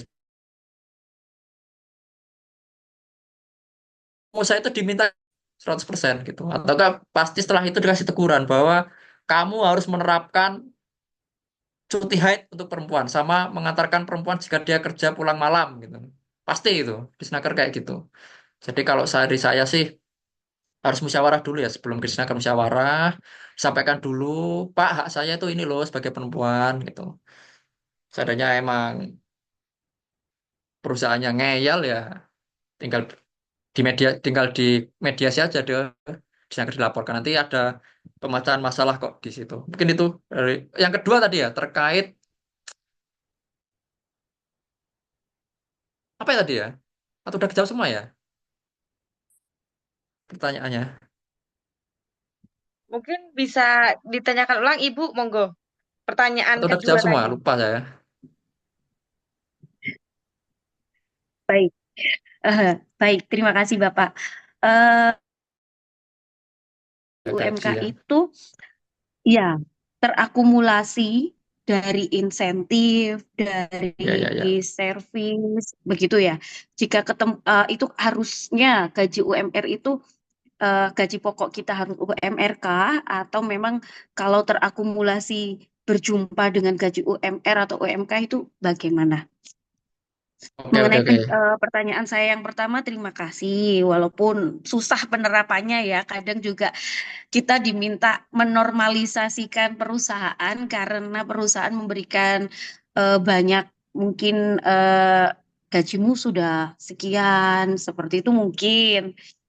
Oke, terima kasih untuk jawaban dari pertanyaan saya yang pertama. Untuk jawaban yang kedua, saya mohon bantuan ya Bapak. Terima Oke, kasih, oke. selamat malam. Yang pertama itu mohon mesti menambahkan. Yang pertama itu ada triknya sebenarnya. Triknya gini. Oke lah kita gajinya udah oke dan sebagainya. Cuman at the end kita diputus sama mereka. Diputus sama pengusaha. Kita tagih aja hak itu. Ya kan? Setelah kita mungkin PKWT gitu atau ke PKWT. Ke PKWT lah mungkin lah karena kebanyakan PKWT ya. Wah, biasanya gini perusahaan tuh. Wah, kamu gajinya udah gede, kompensasinya nggak usah lah gitu. Nah, itu paling mudah ya. Itu kita bawa aja, Pak. Saya ini udah hak cuti nggak dapet, hak diantar pulang nggak pulang malam nggak dapet, hak dapet vitamin dan sebagainya nggak dapet, kompensasi nggak dapet. Saya tarik ke Disnaker, Pak, ini Pak. Kita musyawarah gitu. Dia, wah nggak takut gitu. Disnaker pasti mengatakan, wah kamu harus ganti rugi nih selain kompensasi, tapi juga hak yang kamu langgar selama ini harus dibayarkan nih ke karyawan. Dia nggak takut nih. Mau nggak kan litigasi ya. Pasti hakim itu memihak ke karyawannya karena jelas undang-undangnya ya gitu. Nah itu jadi di ending kita tabung aja itu kezoliman-kezoliman itu gitu. Seandainya mereka macam-macam, kita punya tabungan banyak untuk menuntut itu. Nah itu terkait caranya ya. Kalau seandainya emang nggak mau rugi ya gitu. Yang kedua komponen upah gitu. Nah di PP 36 tahun 2021 tentang pengupahan itu ada yang namanya gaji pokok sama gaji tunjangan gitu. Gaji jadi pengusaha itu bisa kasih gaji pokok saja. Itu bisa. Mungkin kalau case UMR Jogja yang 2 juta mungkin ya. Gaji pokoknya kalau dia pakai gaji pokok saja, maka wajib di atas wajib UMR atau wajib di atas UMR itu. Tetapi kalau ada tunjangan, bisa tuh tunjangannya, tunjangan makannya 500.000. Gaji pokoknya ya 1,6. Jadi diakumulasikan ya sudah 2,1 tuh. Itu bisa, Bu. Jadi kita perhitungannya berdasarkan yang digunakan metode yang digunakan oleh si pihak perusahaannya ya. Yang penting di atas UMR walaupun pokok. Kalau pokok aja wajib di atas UMR, cuman kalau seandainya ada pokok tunjangan yang pokoknya itu mungkin 1,5 itu kan di bawah UMR tuh. Cuman ada tunjangan yang mungkin di 800.000 atau mungkin tunjangan 10 juta. Itu nggak apa-apa gitu. Kalau diakumulasi gitu ya. Yang penting jumlahnya itu di atas UMR. Itu sih. Jadi pengusaha itu kasih gaji pokok aja bisa, yang penting yang penting UMR atau di atas UMR atau enggak upah pokok plus tunjangan, yang mana kalau diakumulasi wajib di atas UMR gitu. Mungkin itu jawaban dari saya, Bu Eris. Terima kasih. Oke, Oke, sudah terjawab Ibu Eristika? Baik, sudah terjawab Bapak. Terima kasih Mbak Moderator. Semoga tidak bosan ya bertemu dengan saya. Wah, ini langganannya ini sih aktif dalam akademi legal. Terima kasih ya, Ibu ya. Iya, terima kasih. Selamat malam. Selamat malam. Ini ya Pak, Bu Eristika nih aktif nih bertanya dan juga banyak relate dengan pekerjaannya. Tapi ngomong-ngomong tentang tadi masalah gaji dan tunjangan serta dan sebagainya, memang ini menjadi apa ya permasalahan bersama ya, yang dimana ending-endingnya teman-teman relate gitu kan. Oke, yuk kita sekarang lanjut ke pertanyaan berikutnya. Sambil saya pilih-pilih pertanyaannya. Hmm, ini pertanyaan rata-rata tentang curhatan kalian masing-masing ya, Bapak Ibu sekalian. Oke, kita sambil membaca lagi, saya sambil. Nah, ini boleh. Dari Pak Ketut Parikesit. Apakah PKWTT harus disebut surat pengangkatan? Apakah boleh disebut perjanjian kerja, tetapi dalam salah satu pasalnya disebutkan bahwa karyawan diangkat sebagai karyawan tetap? Nah, ini boleh dijawab, Bapak. Oke, itu case menarik ya, karena sebenarnya perjanjian kerja sama surat pengangkatan itu suatu hal yang berbeda gitu ya. Cuman di perjanjian kerjanya tadi adalah pengangkatan dari mungkin dia ada progresnya terlebih dahulu, saya menangkapnya gitu ya. Karena dia Iya, Bapak. ya kalau secara praktis sih nggak apa-apa, itu cuma penggunaan bahasanya aja gitu. Cuman yang jelas itu PKWTT suratnya gitu. Walaupun ada isinya yang agak lucu gitu ya. Bahkan di beberapa case ya, secara praktis di kontrak drafting itu ada namanya MOU, LOI sama agreement. Yang mana yang kita ketahui secara praktis MOU itu tidak mengikat secara hukum gitu ya. Karena itu adalah pra perjanjian. Jadi dalam perjanjian itu ada pra perjanjian, perjanjian dan pelaksanaan, ada tiga step gitu. Pra perjanjian itu ada LOI, letter of intent. Kalau nggak pakai LOI itu adanya MOU. Jikalau kan kalau kita kata MOU kan tidak mengikat ya gitu, tidak mengikat secara hukum itu kayak permulaan bahwa perjanjian kita ke depannya ini loh, jangka waktunya kita bakalnya 5 tahun loh, bahwa pembayarannya bahwa kita nanti ke depannya bagi hasil loh gitu dia maunya. Kemudian di akhirnya bahwa MOU tidak mengikat secara hukum itu. Cuman seandainya MOU itu isinya terkait perjanjian yang mengikat walaupun judulnya MOU nih. Cuman isinya sudah mengikat, kayak mungkin udah rigid nih, jangka waktunya sudah rigid. Kemudian pembayarannya rigid pengaturannya. Kalau terjadi perubahan rigid, cara perubahannya bagaimana? Kalau perpanjangan rigid, perubahannya bagaimana? Kemudian di pasal sudah ada penyelesaian perselisihan apabila salah satu pihak melanggar pasal X, maka wajib ganti rugi. Apabila tidak mau ganti rugi, maka menggunakan pengadilan atau enggak bani gitu. Nah itu kan MOU, cuman isinya perjanjian. Bagaimana? Ya perjanjian itu berarti tetap mengikat walaupun judulnya MOU gitu ya. Itu sama dengan case-nya tadi. Walaupun dia ada pembahasan yang unik ya, pengangkatan dan sebagainya. Cuman seandainya PKWTT-nya itu sudah memenuhi unsur-unsur apa syarat sahnya perjanjian di pasal 52 atau enggak dengan 1320 KUHP itu enggak apa-apa Pak gitu. Itu cuman penggunaan bahasa yang unik aja dari mungkin dari XR-nya atau legalnya gitu. Tapi secara keabsahan itu PKWTT gitu. Yang nggak melanggar aturan apapun itu, cuman terminologi penggunaan bahasa doang gitu. Itu mungkin jawaban dari saya, Mbak Vivi ya. Terima kasih. Oke, Bapak, terima kasih atas jawabannya. Jadi ini cukup case yang menarik ya. Kita lanjut lagi cari-cari case yang menarik nih. Sekarang saya aktif buat mencari pertanyaan teman-teman agar waktunya nyampai gitu ya. Oke. Nah ini dari Pak Amir dan juga Pak Ahmad Falo Baskoro ini pertanyaannya hampir-hampir mirip, di mana mereka menanyakan kalau menahan ijazah itu tertuang di PP atau PKB itu. Jadi kalau menahan ijazah yang seperti Bapak jelaskan tadi di materi itu tertuangnya di PP atau di PKB, serta apakah penahan ijazah atau surat berharga lain dengan alasan agar menjaga karyawan tidak melakukan fraud itu dibenarkan. Ini juga sempat menjadi pemikiran saya sih Pak, kalau misalnya ini kan kemarin banyak ya Pak kayak TKA tenaga kerja asing yang di sini, atau mungkin orang-orang Indonesia bahkan yang bekerja dengan salah satu pekerjaan ilegal misalnya ya, misalnya di karaokean atau di tempat bar dan lain-lain, bahkan mereka itu seperti KTP atau ijazah disita, atau mungkin ITAS ya, izin tinggal sementara TKA disita, atau mungkin ijazah mereka juga disita sama pemilik usaha tersebut ya. Itu apakah diperbolehkan dengan itu, dengan Ya, alih-alih mereka takut kalau orangnya kabur, orangnya melapor, atau orangnya bagaimana? Nah, itu apakah bagaimana tuh menurut Bapak itu? Monggo dijelaskan. jawaban saya jelas ya, tidak boleh. Identitas itu tidak boleh ditahan gitu. Dulu tuh saya pernah magang di pengadilan ya, yang mana itu ada case terkait tidak pidana penggelapan, motornya dibawa kabur. Dan apa jaminannya? Itu adalah KTP gitu. Hakimnya negur, kamu nggak boleh kamu nahan KTP orang gitu. Itu ada identitas warga negara gitu. Kalau kamu pelan gimana dia gitu. Lagi dan lagi itu melanggar HAM gitu. Apalagi sekarang ada undang-undang PDP gitu. Yang mana kalau kamu mau eh, memproses menggunakan atau apa itu harus bersesuaian dari si pemilik data yang kita tahu tadi. Yang mana kita kalau mau memproses data orang atau enggak meminta persetujuan orang itu tidak boleh ada unsur paksaan, penipuan dan kilafan gitu.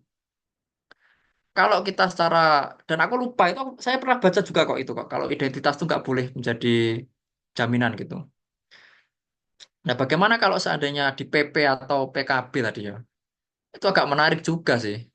Karena saya itu waktu itu saya sering berdiskusi sebenarnya sama Disnaker Sulaiman sih. Bahkan waktu itu juga beberapa kali ditawarin untuk menjadi salah satu pegawainya gitu. Karena sering berdiskusi kita gitu sama beliau-beliau ini. Mengatakan bahwa Pak, ini saya sudah memberikan jurnal nih terkait klausul eksternasi perjanjian kerja antara pengusaha dengan pekerja. Ada terkait pendanaan ijazah, ada terkait apa non solisit dan sebagainya. Itu bagaimana Pak gitu? Wah bagus Mas, emang pendanaan ijazah itu sebenarnya nggak boleh itu karena melanggar hak orang. Orang kan bebas ya mau kerja di mana lah kok dilarang.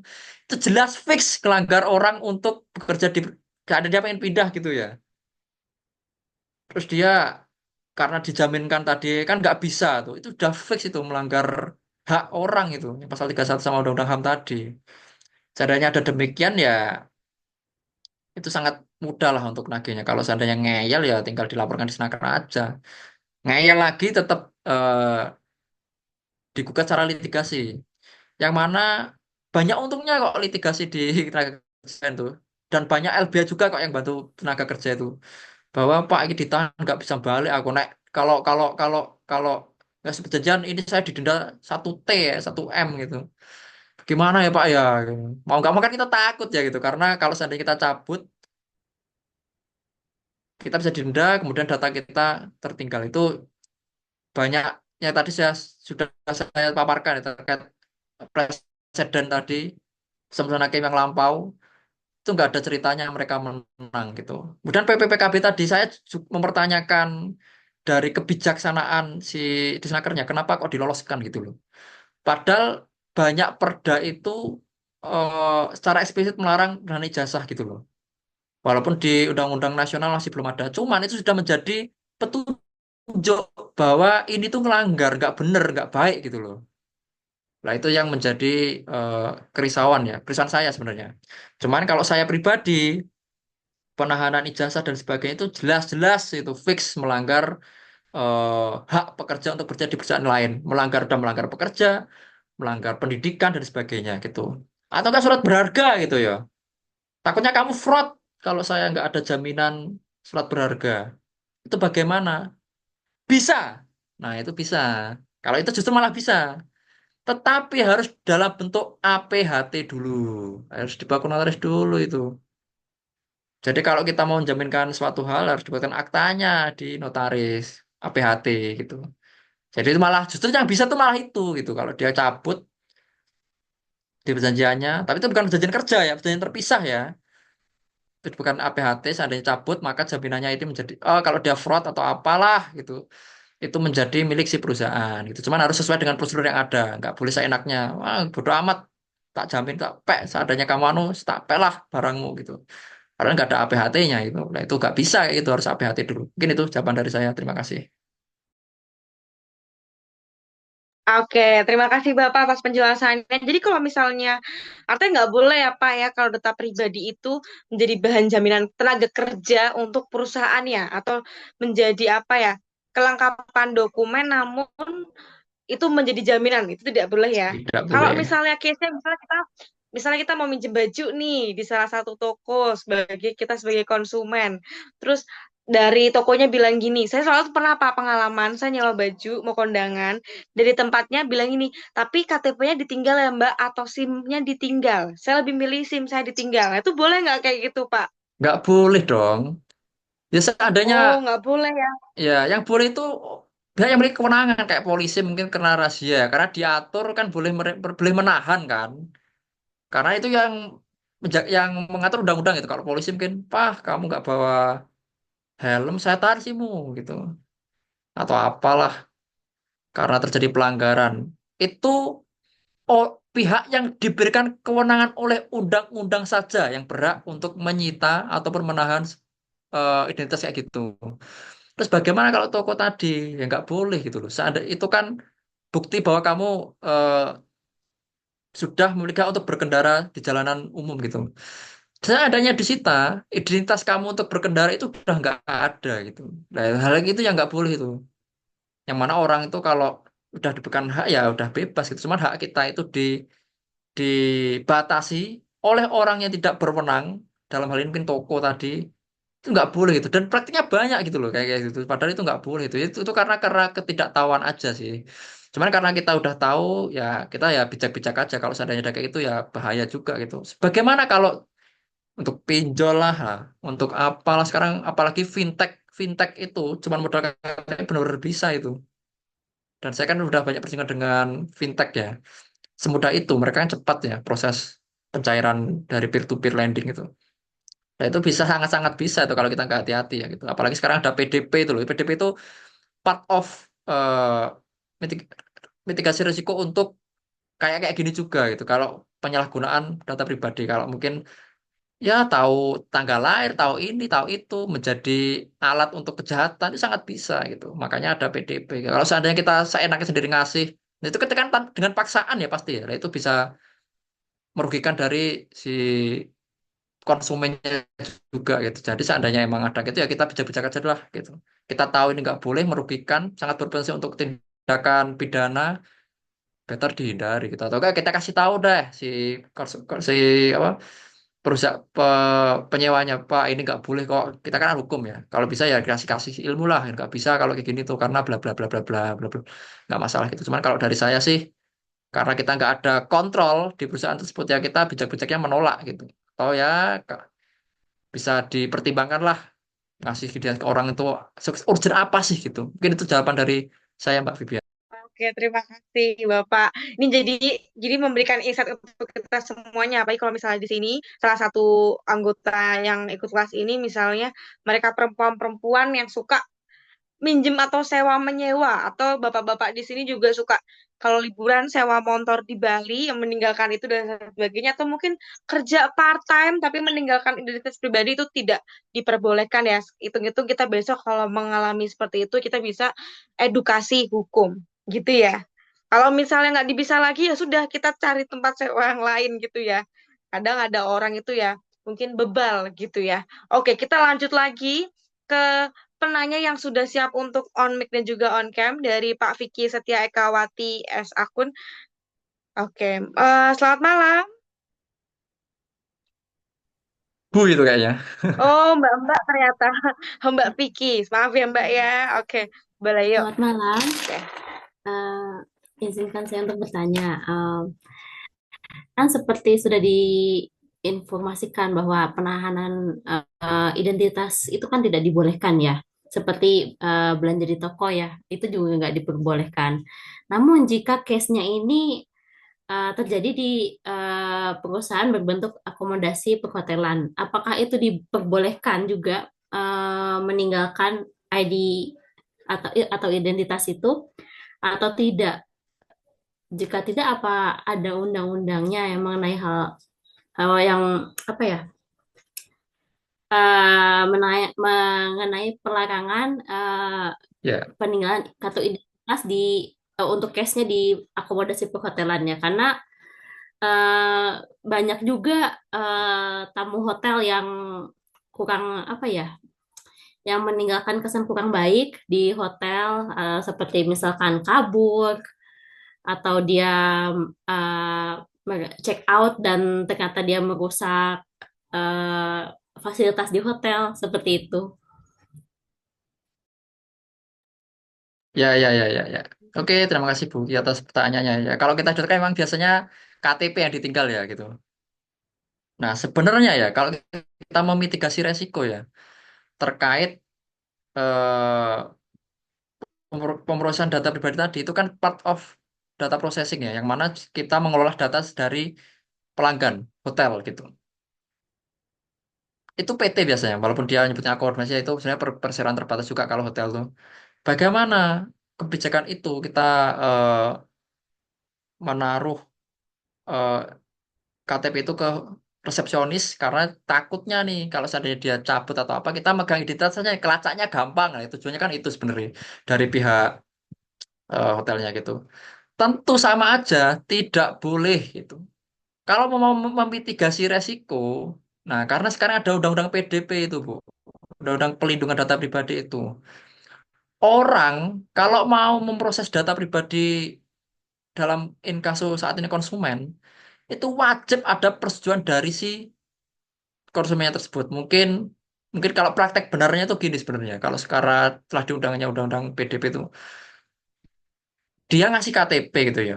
Kemudian dia mungkin kita sebagai resmi nulis nama, NIK, alamat. Sebenarnya kalau mau ngelacak itu udah cukup gitu loh. Seandainya kita mengesampingkan PDP ya gitu.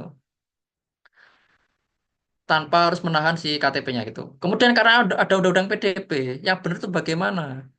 Kita catat nama, NIK, alamat itu udah cukup lah. Kalau masa sama tanpa tanggal lahir itu udah cukup lah kalau seandainya ingin pelacakan. Karena organisasinya itu pelacakan itu pasti itu. Pelacakan dari seandainya dia kabur atau apa gitu. Nah itu seandainya kita udah mencatat di form pun itu harus ada form yang bunyinya gini bahwa saya setuju eh, untuk diproses data pribadi untuk kepentingan pendataan hotel gitu. Itu pun sekarang itu seketat itu Bu Vicky. Jangankan kita eh, menjaminkan KTP. Lo nulis KTP aja itu harus ada setujuannya secara tertulis kok gitu dari konsumennya. Apalagi kalau cuma KTP doang udah nggak ada bukti bahwa dia setuju, nggak ada dokumen perusahaan PDP, kemudian kita nyimpen seenaknya dan sebagainya, itu jelas melanggar itu. Untuk undang-undang serius, jujur saya agak lupa ya, udah lama banget. Tapi saya riset itu ada yang menyangkut terkait hal itu gitu. Cuman untuk bagaimana hukumnya ya nggak boleh gitu. Itu identitas dari hak dari si dia berwarga negara kok. Kan orang kan punya wajib punya KTP, cuman seandainya ditahan oleh orang yang tidak berwenang itu nggak boleh, karena yang berwenang itu cuma polisi di sini itu polisi, jaksa, sama penegak hukum lainnya lah yang memiliki kewenangan untuk menahan itu. Cuman kalau orang-orang swasta itu nggak ada haknya itu. Seandainya terjadi penggelapan, kerusakan, itu ranahnya pidana, biar polisi yang cari itu loh. Kenapa kita yang malah melanggar hak orang lain gitu? Karena udah ada prosedur sendiri. Itu mungkin dari saya, Bu Vicky, terima kasih. Terima kasih. Apakah sudah terjawab Ibu sudah ya Sudah, terkait hal sudah. tersebut gitu. Memang memang sebenarnya agak sulit ya, apalagi kalau misalnya dan lain sebagainya sebagai konsumen gitu kita meninggalkan hal-hal tentang barang pribadi ya, termasuk KTP dan lain sebagainya. Namun kita move on pertanyaan tentang kita sebagai konsumen, sekarang kita memposisikan coba sebagai HRD yang akan menyiapkan penyusunan dokumen ketenaga kerjaan gitu ya. Karena judul kita itu gitu ya. Oke, kita lanjut lagi. Ini ada dari Pak Amir Fuadi, mungkin bisa kita berikan tempat untuk bisa bertanya langsung. Selamat malam Pak Amir. Atau masih minum Halo, kopi nih? Oke. Selamat malam Bapak, eh, mungkin boleh bertanya selamat langsung. malam. Bang, Halo, Halo, halo. iya. Ini langsung tadi ya terkait yang penahanan itu nggak bisa segala macam. Ini kan memang diuntungkan untuk karyawan. Tapi jika karyawan ini katakanlah sales, dia berhubungan dengan megang uang setoran nih, gitu. Itu kan eh, perusahaan ini kan gimana gitu antisipasinya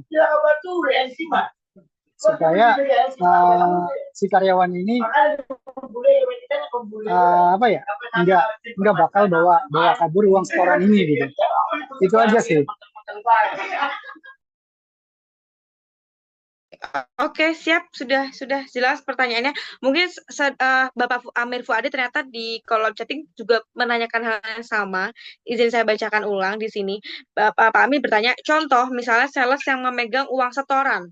Itu kan riskan untuk dibawa kabur uang. Jika memang tetap tidak bisa menahan data pribadi seperti KTP dan lain sebagainya, bagaimana solusinya agar perusahaan juga bisa mengantisipasi? Jadi mungkin dokumen apa yang bisa menjadi apa ya, em, menjadi selain data pribadi agar bisa dijaminkan semisalnya karyawan ini pekerjaan job desk-nya itu ialah menerima uang setoran. Nah, itu bagaimana Bapak, menurut Bapak?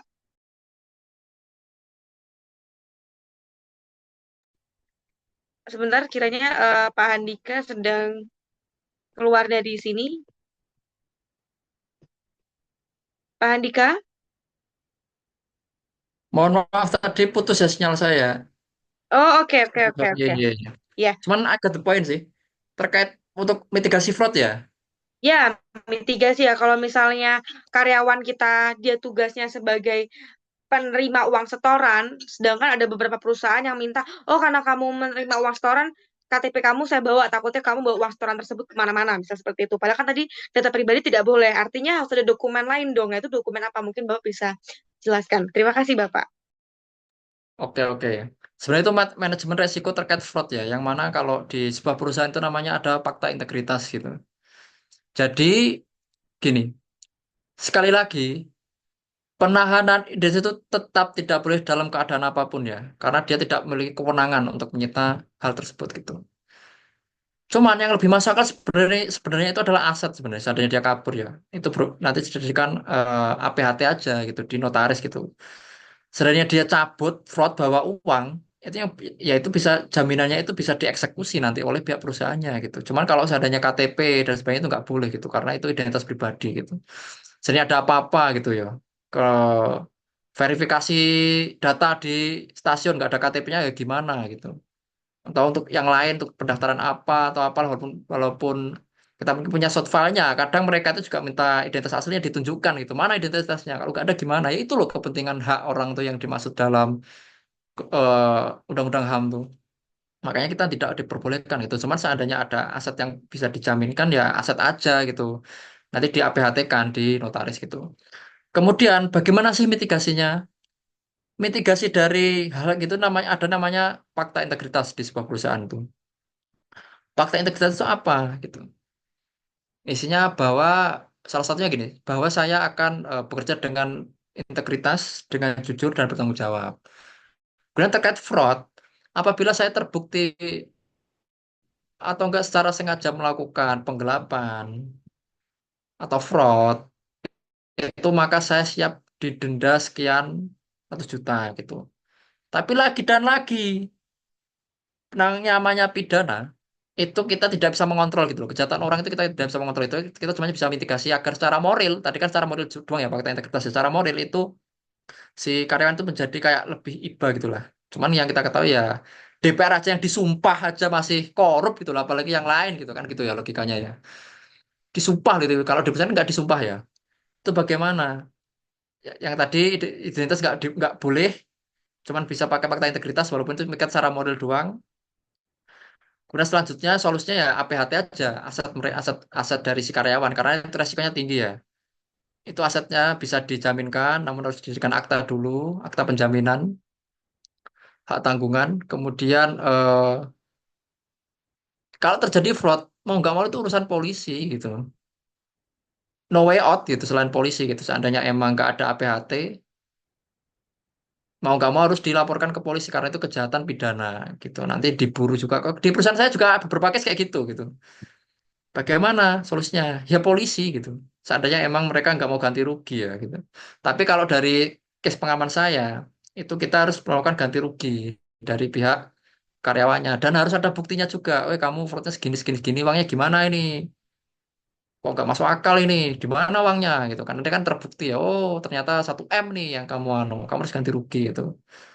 Nanti suruh nyicil aja per bulan 10 juta atau bagaimana bebas gitu. Cuman seandainya emang udah males saja berunding, tinggal dilaporkan polisi karena emang metodenya fraud itu ya polisi, nggak ada yang lain. Jaminan KTP atau apa itu pun KTP nggak ada nilai intrinsiknya kok gitu. Nggak ada gunanya gitu loh KTP itu. Cuman ya orang jahat itu nggak peduli sama KTP gitu. Cuman kalau aset, lah itu kan enak ya, bisa dieksekusi ya. Nah itu, cuman kalau solusinya tadi fakta integritas, lapor polisi, atau ya itu doang gitu. Atau ganti rugi lah dengan bukti yang ada gitu. Tetap nggak boleh kalau identitas tuh, karena itu tadi hak warga negara untuk punya ID card. Itu kalau dari saya. Kalau Oke. jaminan kan, kalau jaminan kan emang diatur gitu loh. Teman kalau penahanan KTP nggak ada, karena jaminan memiliki nilai gitu. Kalau KTP nggak itu identitas diri itu, Mbak Febi. Terima kasih.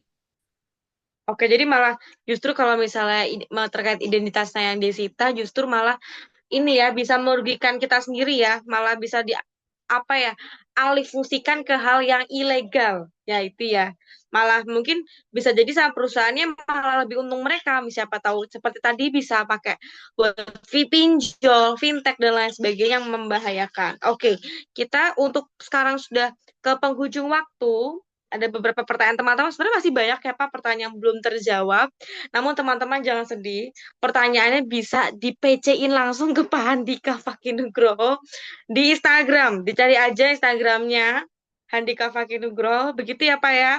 Mungkin bisa di DM beliau untuk ditanyakan langsung yang tidak terjawab. Atau mungkin bisa melalui Akademi Legal, admin. Jadi nanti adminnya bisa menanyakan langsung ke Pak Handikanya. Mungkin bisa seperti itu. Karena nggak cukup teman-teman gitu ya. Sebenarnya kalau kita nggak cukup bisa nanti pertanyaan masih saya akumulasi karena nanti kita akan ada sesi sharing ya di akhir pertemuan kita. Jadi sesi sharing itu teman-teman bisa bertanya lebih langsung atau mungkin ada pun pertanyaan yang belum ditanyakan nanti bisa ditanyakan dari pertanyaan yang belum terjawab pada setiap sesi kelasnya. Oke, ini satu pertanyaan lagi dari chatting ya sebelum kita menutup pertemuan pada malam hari ini. Oke, ini masih tentang Cesita Menyita. Bentar, saya sambil tampil. Oke, yang pertanyaan teman-teman yang kesannya menjadi curhat gitu ya, saya simpen dulu karena untuk masuk ke sesi pertanyaan sharing session besok. Oke, ada take it or leave it dan lain sebagainya. Oke, oke.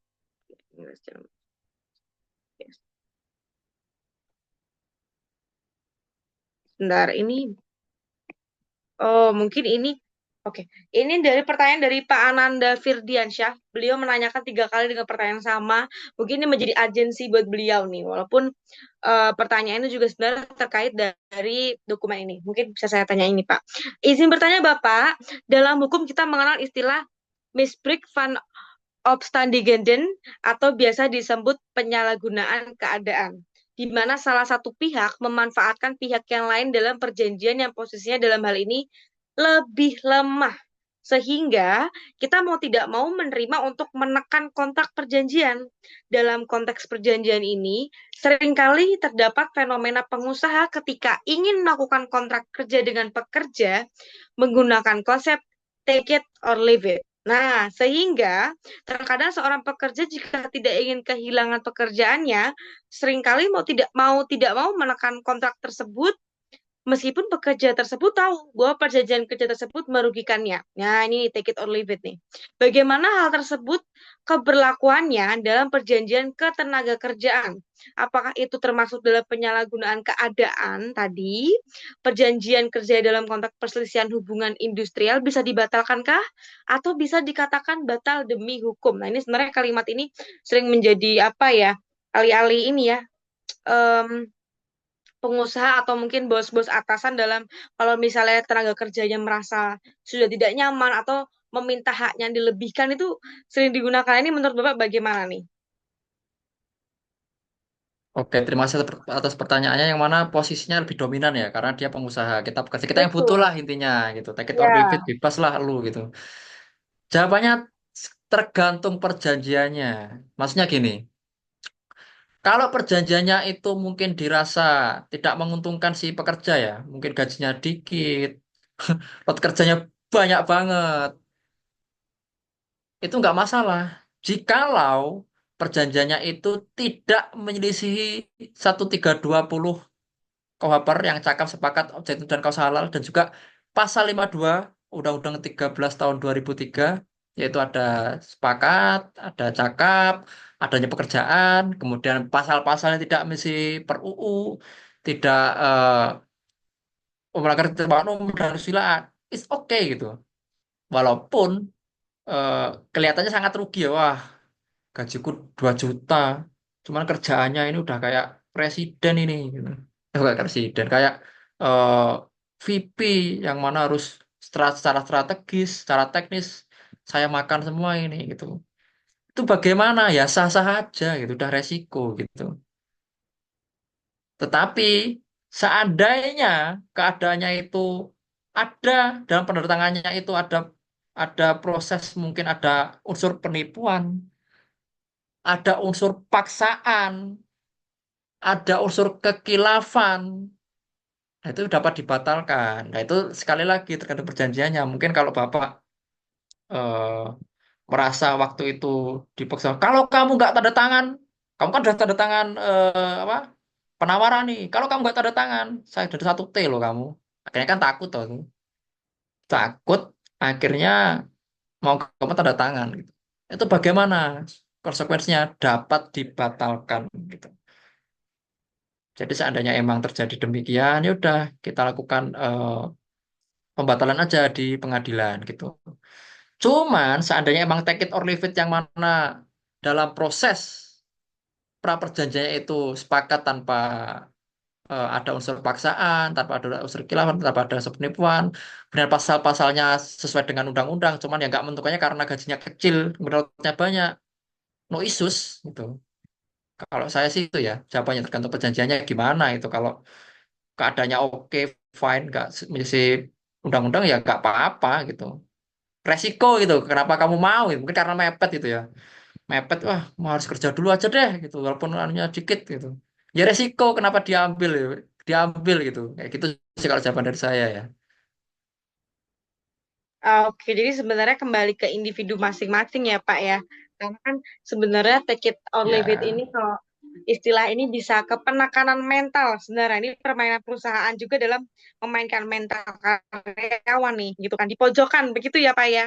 At least seperti itu dan mungkin ini beberapa curhatan teman-teman sekiranya juga masih kita tampung yang kita simpan ke sharing session dan juga baik penyusunan dokumen atau mungkin justru dari apa ya ada korelasinya pemateri malam hari ini juga materinya terkait juga pertanyaan teman-teman tentang data pribadi, isi dokumen karena mengingat sebenarnya apa menjadi ketakutan kita dari penyusunan dokumen ketenagakerjaan. Kalau kita menjadi tenaga kerjanya ini lebih ke data pribadi kita yang disimpan lalu di-keep sama perusahaan atau mungkin karena denda. Nah, itu yang menjadi kekhawatiran kita kalau saya tadi baca-baca pertanyaannya. Dan juga kalau mungkin hal lain terkait dokumennya adalah ketidaktahuan kita terkait mungkin bukan ketidaktahuan ya teman-teman di sini masih abu-abu nih terkait PKWTT dan juga lain sebagainya terkait penyusunan dokumen ketenagakerjaan. Nah besok kita masih ada lagi sesi yang seru ya.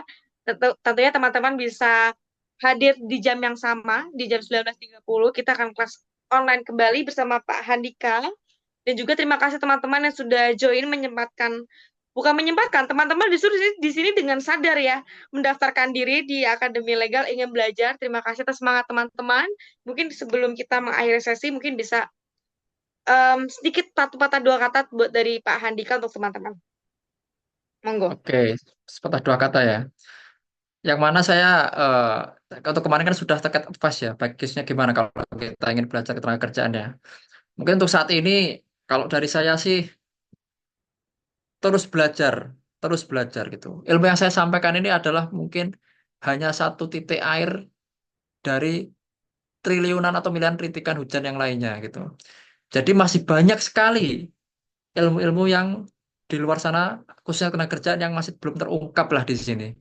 Mungkin karena penyusunan dokumen BPJS mungkin secara spesifik, atau mungkin secara spesifik membahas secara lebih panjang dan lebar terkait khusus terkait perjanjian eh, peraturan perusahaan, terkait PKB, bagaimana cara eh, pembentukan serikat pekerja dan sebagainya, itu masih belum muncul di sini gitu.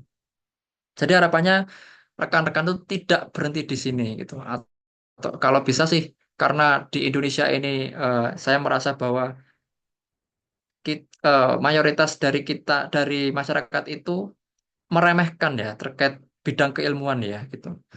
Nah, di sini rekan-rekan membuktikan nih bahwa walaupun udah capek, malah waktunya istirahat, ini adalah suatu langkah yang sangat luar biasa ya untuk berkembang untuk selanjutnya gitu. Apalagi di bidang ketenaga kerja yang sangat luas gitu. Ini adalah mungkin cuma satu tetes dari ribuan triliun rintikan air hujan. Kalau dari saya sih, satu hari harus dapat satu ilmu baru. Itu hal yang paling gampang untuk berkembang ya gitu. Dan salah satunya untuk acara ini nih, lah itu mungkin eh, sudah ada ilmu baru, semoga ya, sudah ada ilmu baru yang ada di rekan-rekan gitu. Jadi satu hari satu ilmu, paling gampang ya ikut pelatihan, dengerin podcast, baca buku, itu rekan-rekan sudah level up atau enggak sudah eh, satu langkah atau mungkin berlangkah-langkah lebih baik dari orang-orang yang di luar sana yang mungkin udah tidur, main HP doang, TikTokan doang. Cuma di sini rekan-rekan sudah beberapa langkah ya lebih bagus. Kalau dari saya mungkin kayak gitu ya, Mbak Vibia, terima kasih. Kalau ada saya salah kata, atau salah misinformasi, saya mohon maaf, terima kasih. Oke, terima kasih Bapak atas pesannya. Jadi teman-teman di sini sudah satu langkah atau mungkin udah dua tiga langkah lebih maju dibanding udah tidur gitu ya. Jadi teman-teman terima kasih banyak atas kehadirannya pada malam hari ini. Kiranya itu saja teman-teman, kita fotonya besok aja teman-teman udah mulai lelah nih teman-teman nih. Oke, kiranya itu saja. Mohon maaf saya selaku moderator mohon maaf apabila salah kata.